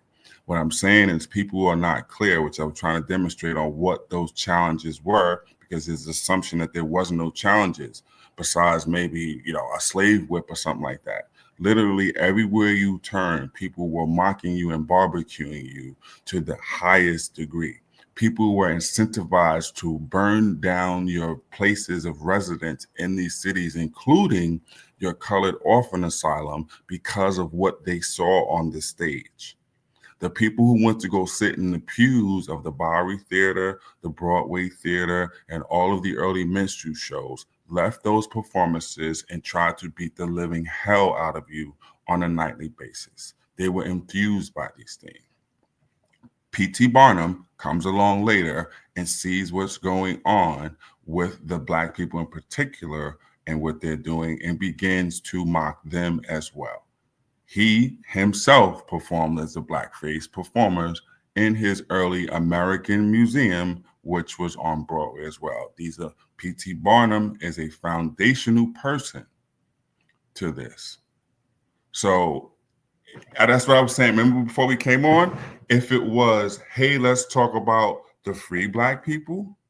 Remember I said that? Sure. But I tried to show, like, at some point, what I'm showing you, there's an intersection. So Yeah. if it's in the past, No, I'm patient. I know that there's an intersection, and I know you're bringing it home. Like so I just wanted to get that out there just in case I had like one or two impatient people. And plus, we had went over a whole bunch of stuff. Yeah, So sure. it seemed like a good point to kind of like summarize, catch people back up, maybe like clear up some confusion that they may have had. But I've been listening the whole time, and I'm not confused, right? Like I know Liberia is kind of jumping ahead a couple years for you right there, but at the same time, I'm following along. Here you go. And Listen, bro. yeah, Hear me. yeah, Hear me, I'm Logic. I'm walking. I got you. Logic, what I'm trying to show, it's not. The same people who I showed you Life in Philadelphia did that stuff are in the American Colonization Society. This is an effort by them to do that. This is between 1822. Your first theater, the African Grove, is 1821. You already have established the AME Church, the AME Zion. Those are the two big branches, right? They're already going in fruition. You have African schools that you're in, right? You have African churches you attend. You attend mutual aid societies. You have the establishment of Freemasonry. You have the establishment, 1834, but you have the establishment of early Black libraries as early as 1834 and such, right? You have Black parades. You have mutual aid societies, as mentioned. You're building foundational institutions at this point, which is a problem because the main thing, once they said, all right, you might be free, you will be free, you will never be equal. Where you will receive that equality is the place of the liberated Negroes in Africa. So the pressure was on, and in some cases it worked, for people to go to Africa. Now, why would I say it worked? Our first Black newspaper in America, the Freedom's Journal, which was established in 1827, only lasted 2 years. What broke the paper apart? What broke the paper apart was whether Black folks should go to Africa or stay in America and fight. That's what killed our first Black news. First of all, we don't even learn about our first Black newspaper. Secondly, we don't know that, hey, we've been talking about this go or stay in America stuff for well over a century, right? And third of all, we don't understand that the paper was established to fight back against all of the things that I led prior to its existence. That's why I was trying to do it. So now, if we go to the Freedom's Journal, journal once again, right? So the Freedom's Journal was the first Black newspaper. You can read this, right? It was Free Blacks. I can tell you about Peter Williams Jr., another free Black person. He establishes one of the African churches. William Hamilton, another free Black person. So like I said, we could go down a Black history route, but this is important. So we have this Freedom's Journal, and the purpose of it was what I was saying, because if they have it is in this article. If y'all give me a second, hopefully they have it,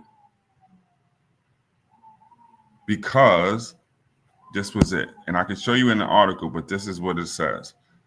I mean, in the newspaper. They argue in their first issue, too long have others spoken for us. That would be the abolitionists and what have you. Too long has the public been deceived by misrepresentations. All that I mentioned prior to this is why they established the newspaper. Because in popular culture, people were learning about them through the stage and through these images that were being created. They didn't have no control over it. This was the first time we had control over our own voice. And then telling you on the first page why.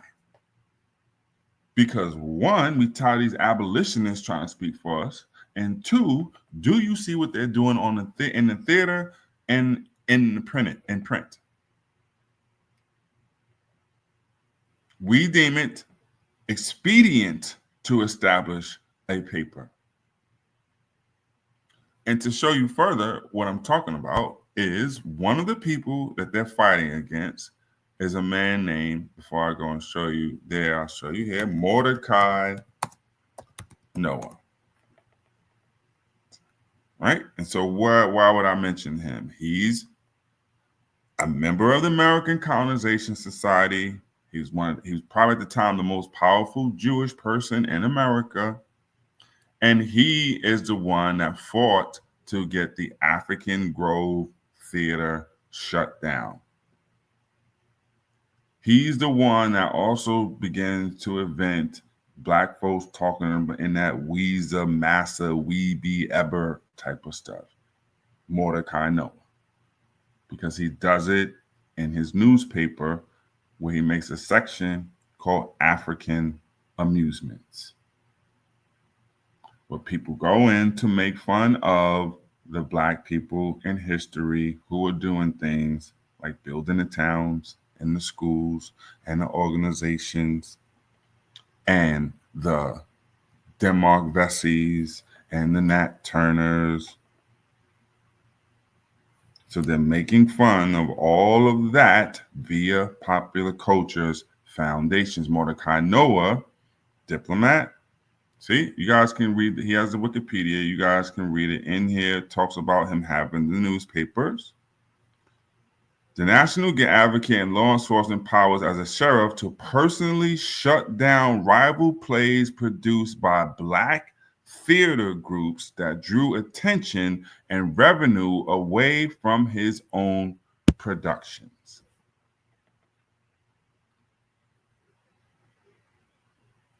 So you have that. He is a part of the American Colonization Society, the ones trying to push you to go to live in Liberia. And they use popular culture, once again, in order to do those things. So when you have, where is it?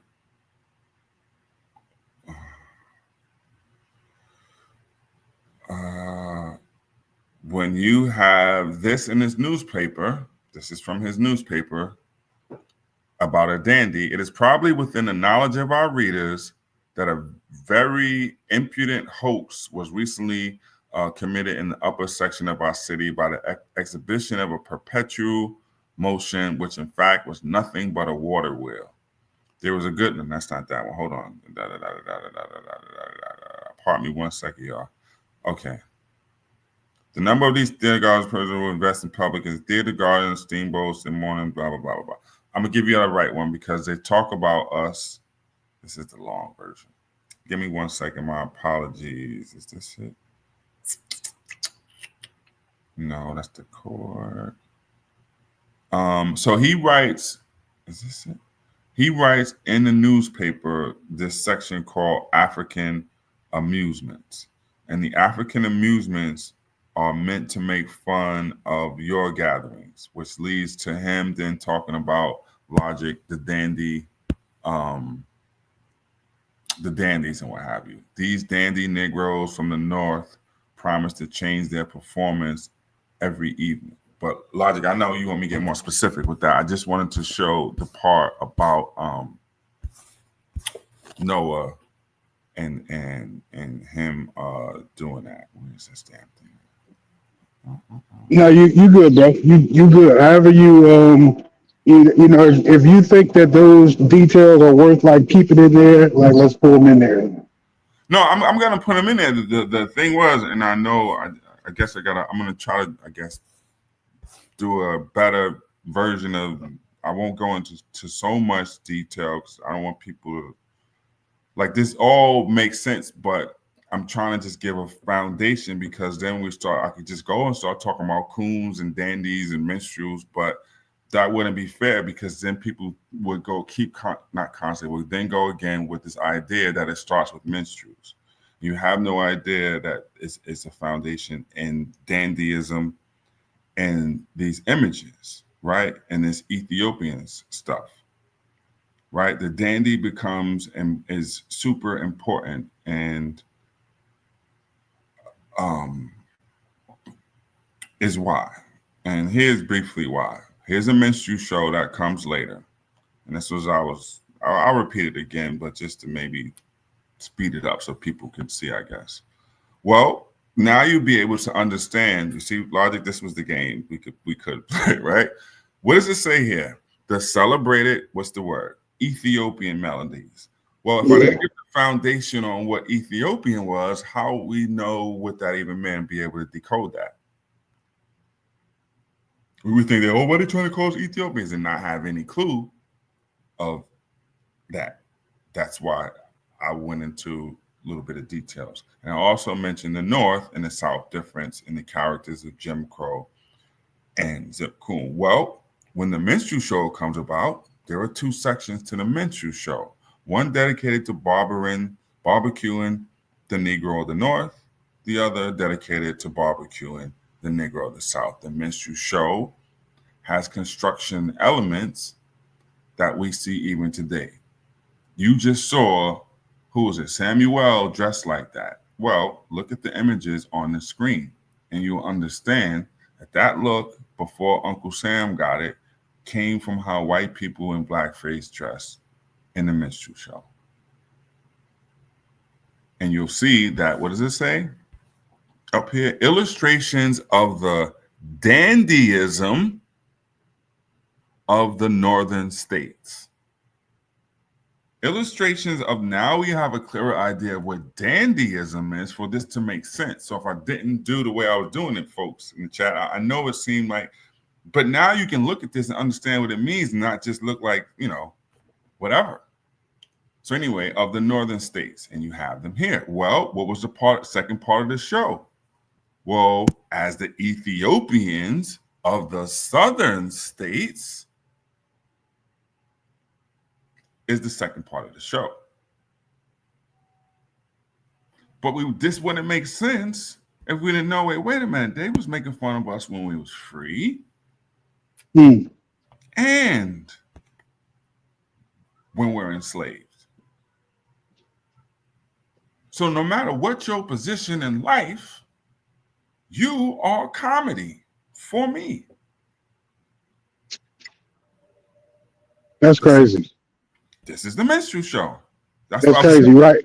And that's what makes it so interesting, right? Like, the best way I could describe it was a beautiful tragedy, right? Like how tragic is it that that's what, or at least that there's a component of it that's in there, right? Like I'm struggling with the idea of it being the origins. I'm trying to bring all of that home. So once we get to the end of the story, maybe we'll be able to I guess quantify the role that it actually plays. Just say it's the only soul thing. I think that might be unfair. But see it, okay.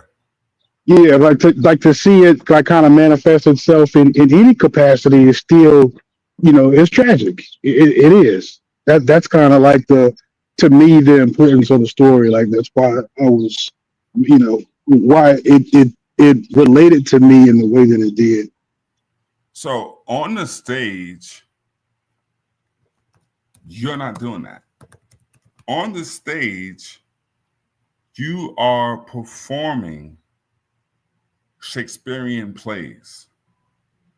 He writes a play called King Shot Away, which was a play I think somebody did over on Off-Broadway not too long ago. You're not dressing like this. That's not you. So to see this and somebody literally teach the world that this is you is the problem.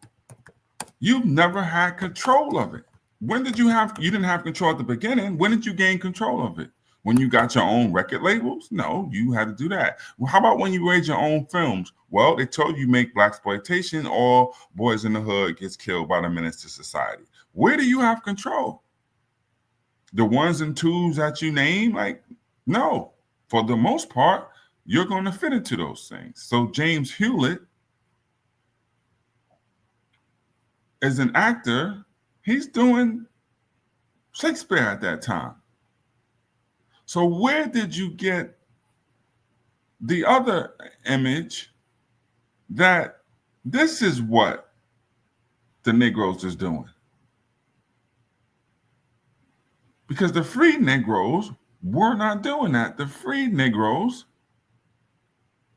were doing Shakespeare and a whole bunch of other plays. They was doing Richard III. Right? Ira Aldridge, speaking of another Black history name people should know, Ira Aldridge is also there. And he goes on to be one of the biggest. They got whole monuments of Ira Aldridge in England. People try to use this as so many people. This ain't Ira Aldridge and this ain't Dr. Dre either. Every time you turn around, side note, somebody try to use this picture. This is not Ira Aldridge or Dr. Dre or any other people y'all might have seen online. Anyway, so Ira Aldridge is probably the first big great actor. He's at the African Grove. Who are they making fun of? Ira Aldridge. It is tied directly to our history because this African theater is what they're worried about. The Freedom's Journal is what they're worried about. The Freemason groups that you got everywhere is what they're worried about. The fact that you're establishing Black schools is what they're worried about. The fact that you have your own churches and they can't keep an eye on what you're doing in your churches is a problem. The fact that you had a Black man named Paul Cuffey who had boats shipping all up and down everywhere is a problem. We cannot let them think you are equal because what? You might want more equality. Heaven forbid, you might want to sit at the same lunch counter 100 years before you ask for it. That's why we don't learn about these people. We haven't learned about any of the people because we'd have to learn about also their struggles, I think. But anyway, this is what's going on. And so Mordecai Noah and Edward Clay and all these people are doing that. And we get this now when we get to 1843, and you have the establishment of the minstrel show in those same locations. When they take the Ethiopian performers and the Ethiopian performers all sit down in a semicircle, and these become the foundations. This is the minstrel show, 1843, and now you have those stereotypes hardened into it. Where do they get hardened in this? They get hardened in two characters. They're called end men. One of them is Mr. Tambo, who is over here on the left, who holds the tambourine, and the other is Mr. Bones over here. Down the line in vaudeville, Mr. Bones and Mr. Tambo get extracted from the minstrel show and become two-man comedy routines. Mr. Bones and Mr. Tambo become foundational for groups like Rowan and Martin, Abbott and Costello, Laurel and Hardy. So when you have two-man groups, they come from the history of Mr. Tambo and Mr. Bones, who are end men. They should have it in this article about end men, and in particular, Mr. Tambo and Mr. Bones. So we see now, today, we got these characters, can't even recognize them. Pookie and Ray Ray was way before a Pookie and Ray Ray.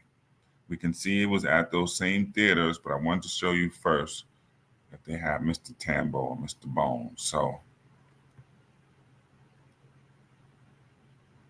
okay, logic. Here it goes in the minstrel show. White working class Northerners could identify with the characters portrayed in early blackface performances. This coincided with the rise of groups struggling for working man's nativism and pro-Southern causes, and faux black performance came to confirm pre-existing racist concepts and to establish new ones. Following a pattern that had been pioneered by Rice, remember I started with Daddy Rice, the first pop star, well, the first native, listen to the words, native American, not Native American as in the Indian Native Americans, native to America, the concept. The first Native American popular culture is the minstrel show. So the two things, the first pop star in America is a white man in blackface singing a song named Jim Crow. The first Native American unique popular culture, meaning it didn't come from old country, is the minstrel show. The Ethiopian blackface singular performer was in the old country. The minstrel show is unique and founded in America as its first Native American popular culture. So if you have at the beginnings of popular culture, the first pop star is a blackface performer, and the first Native stuff is four blackface performers performing, where do you think you ever had a shot when that was foundational? Who do you think made the songs hot? White men in blackface makes the song hot. Who made the song hot when the record industry comes? White men in blackface. They were called plugs. That's where the term plug comes from.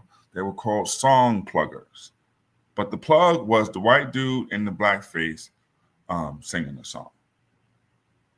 But anyway, so like I was saying, Logic, you have Wait a this. second.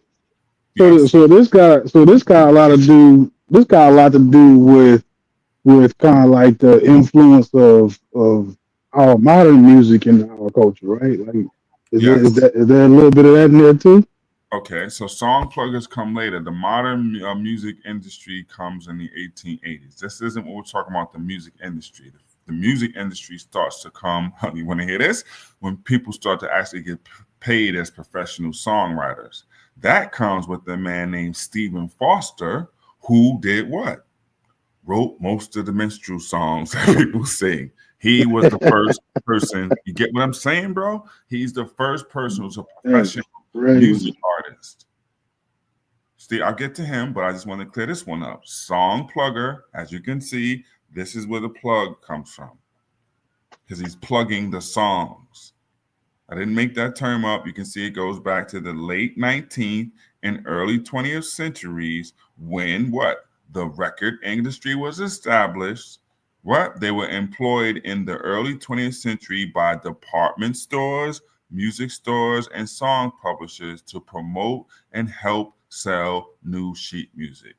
Many of them were what? In blackface. The plug is a white man in blackface singing these songs, making them hot. But anyway, you asked me about something just before that. What was you talking about? You just said something. I forgot. I was saying, I'm in the elevator. I don't know if this is going to mess up. Can you hear me? Yeah, I can hear you a little bit. Go ahead. Can you hear me? Yeah, I can hear you a little bit. Yeah, I was in the elevator. I thought it was going to. Yeah. I was saying, so it's kind of got some aspects of like our modern music and how it influences our culture today. Like it's kind of got a little bit of that story in there too. Yes, it's 100% because that's what leads up to it. So the minstrel show is the biggest performance popular culture for half a century, right? So from 1843 to the beginning of the record industry is minstrel show and tom shows. So I can go through more detail of this, but you can look up. I'm not just talking. Minstrel shows and tom shows are the two biggest things. So you have tom shows, and you can see there was thousands of performances going. It'll literally tell you in the article that it was the biggest performance, the number one performance for 30 years or something like that. Okay, so now you have that. Now you have a guy named, it's a little bit off to the side, but then you have a guy named Tony Pastor who comes in Broadway in these same areas, and then you have more vaudeville. So people tired of the long, big, the Broadway, the minstrel shows became too big. You got 100 people in them and all type of stuff, and they became old to the younger people. So vaudeville appeared to them because it was faster and you have individual acts. Well, you take the main acts from the minstrel show, one being, maybe it's got to be in Wikipedia, but one being, like I said, Mr. Bones. Is it in here? Mr. Bones. Come on, just give me the right one. Okay, let me just go to the internet. I'm on the internet. Here you go, Mr. Bones minstrel show. Right? And then you see in Britannica, it's going to tell you that Mr. Bones and Mr. Tambo, who rattled the bones, Mr. Bones, who rattled the bones, a pair of clappers named after the original material from which they were made at the ends. They performed at the end. The interlocutor, who is the MC, is the guy who's leading the show. So the interlocutor in whiteface usually wore formal attire, the straight man, the others in blackface. On the end, see if I can get you a picture. On the end were Mr. Bones and Mr. Tambo. And I don't have a picture of him. I'm gonna see if I can find you guys one. So Mr. Bones and Mr. Tambo, as popular culture goes on, become the primary performers in the vaudeville era going forward. Damn, did I lose my screen? Oh, here it is. I got it. In the vaudeville era going forward. So now you have things like, yes, Mr. Bones, right? Pulled out from the minstrel show era, now we got just these two. They become the prototype when the white folks want to take off their black face in some instances. When they want to take it off, they become the two-person performers, like I mentioned, Laurel and Hardy, Abbott and Costello, and some of the other names that some people might know about. They become them. So then you have them now. We don't walk all the way up to the 1900s and a record industry. Well, like I said, guess who's the first people on wax? White folks with this so-called black voice, right? I'll give you this last one. I don't want to we'll just end this today. For this, okay, you go. I'm gonna walk you up because I know people want to know how did we get here? What is this? Well, Arthur Collins, two things comes out. I'm gonna type Arthur Collins race records. Right? Let's go to Arthur Collins was the king of the ragtime singers, number one, a white man. Pioneer recording artist. Let's see what he's saying. He specialized in what then called coon songs, popular African-American dialect numbers associated with vaudeville and minstrel shows. So the first people on wax, he recorded for Edison, who appeared as black people, were not black people, but white people singing in some Negro dialect.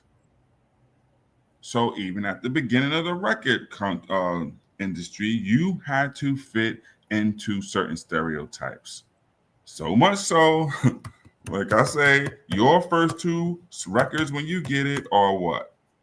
Are Whistling Coon and Laughing Coon. Your first recording star was George W. Johnson, and he sang his most popular songs were the Whistling Coon and the Laughing Song, where he literally laughed the whole song. He was the first African-American recording star.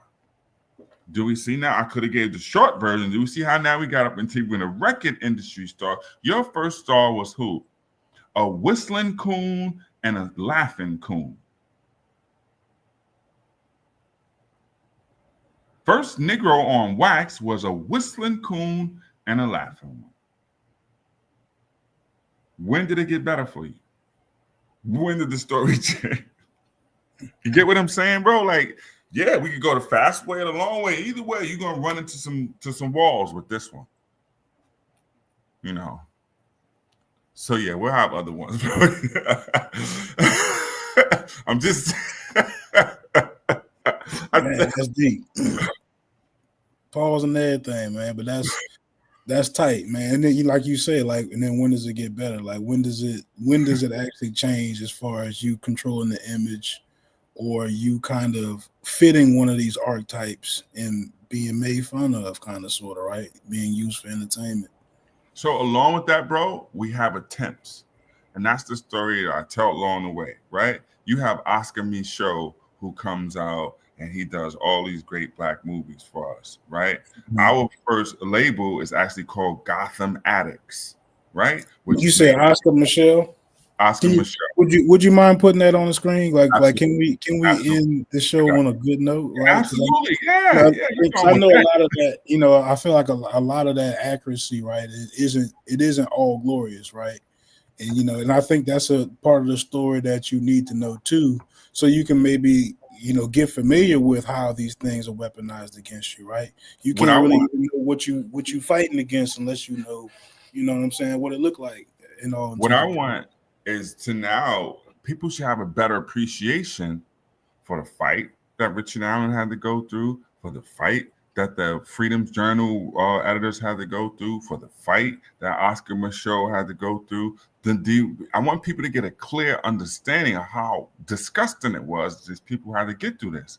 And then we appreciate them more, like, damn, man. Through all of that. So through all of this and these portrayals, now you got Oscar Michaud coming along and he's making films. He's trying to do his thing in spite of people going out to Hollywood and trying to start early Hollywood. He's going out there. I mean, he's doing this thing in what is it, Oklahoma and all these places, telling our stories, right?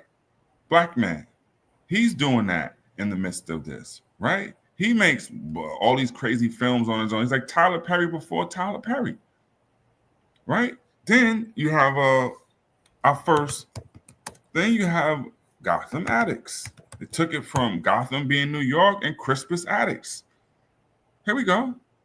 We have positive things and we need to know these things. It's like, okay, we just spent the whole month doing this and they repeat the same people and feed because we don't have enough control or in some cases respect for our history to say, you know what? Why don't we talk about these people? No, we're going to rely on dusting off Rosa Parks and Sojourner Truth and not to say they shouldn't be, but I mean, every year.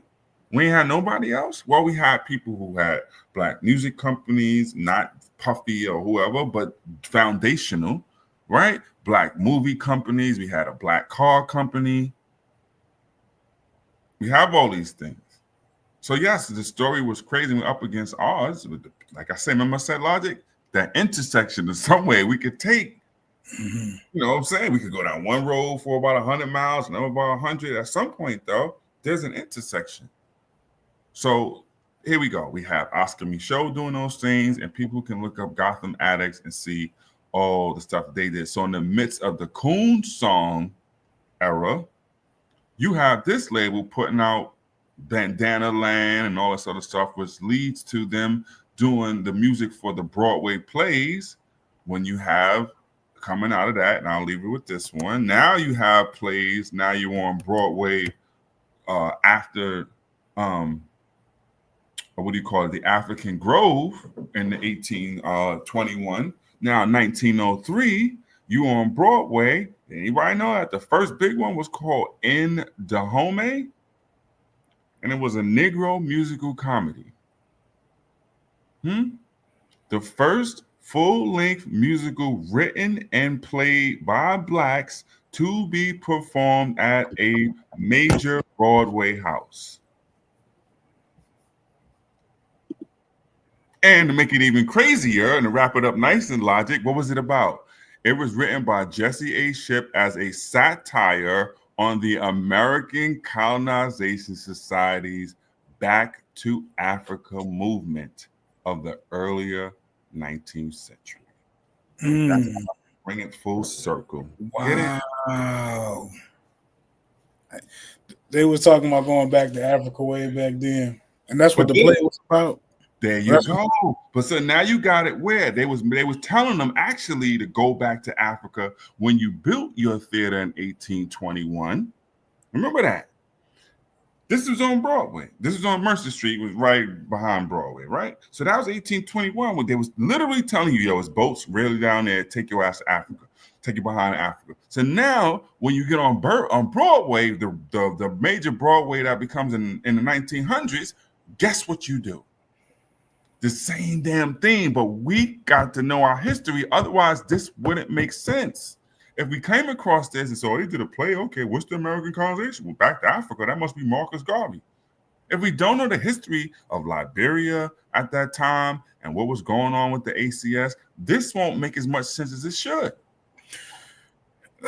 By it saying satire, right?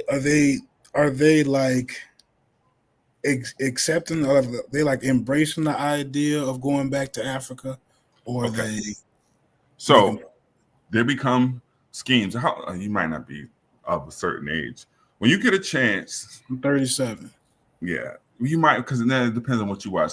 When you get a chance tonight, people watching, go watch Cotton Comes to Harlem, right? And there's a scene in Cotton Comes to Harlem with Deke O'Malley, the deacon, right? Has a Back to Africa movement. It's in the middle of Harlem, and Fred Sanford, Red Fox, is taking his last dime to pay to get on the ship because Deke O'Malley has promised, I forget the name of the ship too, Black Beauty or something like that, has promised them that they wasn't going to get a fair shot in America in Harlem in the ghetto, and the way to freedom was over in Africa. Okay? So this theme, what I'm trying to get at of Back to Africa, has been in there ever since the 1820s. We can't decode it. That's what I'm saying. Right there in front of your face, you just don't know what it is. You can't see it. You see, Cotton Comes to Harlem, Deke O'Malley. And you'll see the scene. You'll see Deke O'Malley out there, and he has a big lot, and he's selling them back to Africa. And they have a certificate on the table that looks similar to the ones from the Black Star Line. So that the theme has been there, bro. So okay, we got the first Broadway play, and then Cotton Comes to Harlem. I can give you 5 other examples that deal with Back to Africa schemes. That's dope, man. Yeah, that's fine, man. But I already knew this was gonna be like well worth it, man. If anybody was, really stuck it out with us, man, I know y'all were able to hear some stuff today, like you say on your channel, right? That you haven't heard in other places. This is definitely a unique presentation, and I like how it's all put together, and it does have something to do with us at the end of the day, right? Which, it kind of is touching on all the points that make things interesting for me right now. I'm feeling it, So I guess we'll coordinate behind the scenes and get your schedule together for sure. And I want to be able to do a part 2, and I can't wait to see it. So we'll figure it out. I appreciate y'all coming through, and we're gonna end it on that note. I appreciate that, man. You got anything you want to close out and say? I just want to say I appreciate the audience. I appreciate the questions, even if they're tough ones. And I know it's a lot. I know I told Logic before. I know it's a lot, and I don't want to say, okay, I'm neglecting our Black history, and I don't want to say, okay, I'm not trying to give as far as the popular culture and all that other stuff. So I get it, and I'm I understand. So I appreciate all the questions, even if they're tough ones, and that's cool. My main thing is I hope you had learned at least one new thing. I know I said a lot, but I just ask if you learn one new thing, then I've done my part. That's it. And I appreciate that, Logic. That's it. Nah, for sure, man, for sure. It was like the uncomfortable part of the story, for whatever reason, is like the part that really draws me into it. Like that's the part where where I get connected to why didn't they tell us that in school? You know what I'm saying? Why is that part missing from, just the normal way people put together the story and tell it? And, but that's what makes it interesting. Definitely me.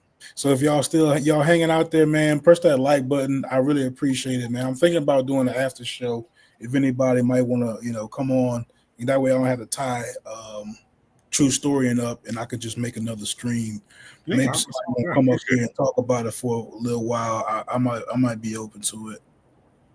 Thank you, man. So just hit me up. And I definitely will, man. I definitely will. But I'm gonna go ahead and play a commercial. We're gonna get up out of here on that. Okay. Thank you. Man, thank you. Big time. I appreciate that, bro.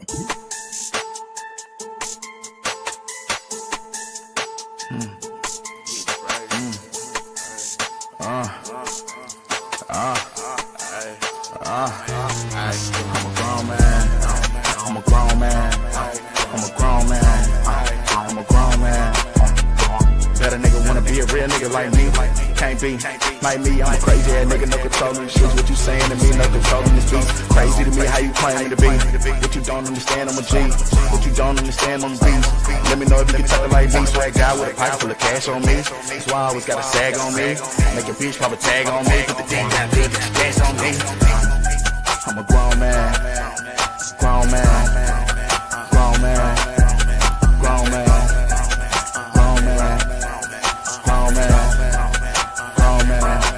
I've been grown for a while, man. I don't even know what it feel like to be a child, man. I've been living like a wild man. Might do a show, pop everybody in the crowd, man. Like 5, 5, 5. You get it too. Tight on the 1, hit not the 2. Fucking my bitch only time I come 2. If you want pounds, get him 3 for the 2.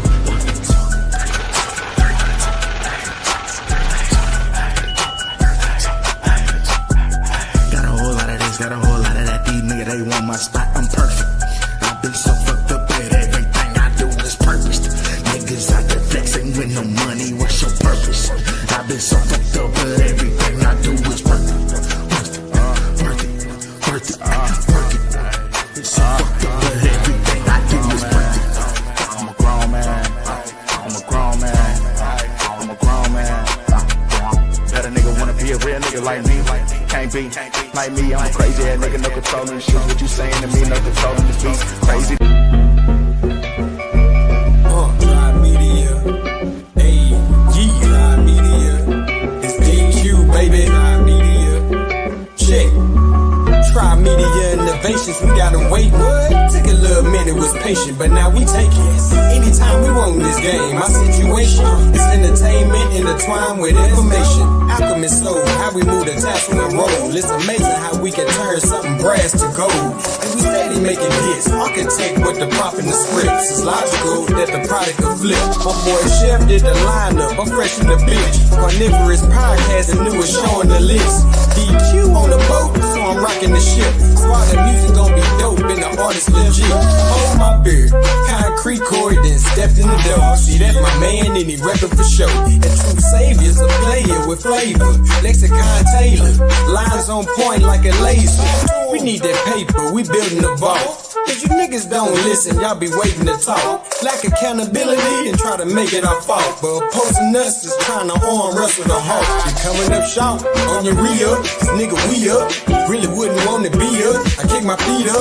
My beef is ragu and my truck is all speakers. Bills is all blue and my blunt is all reefer. Responsible deniability, that boy eater. High quality whack juice by the liter. They like to call us ops, we got op in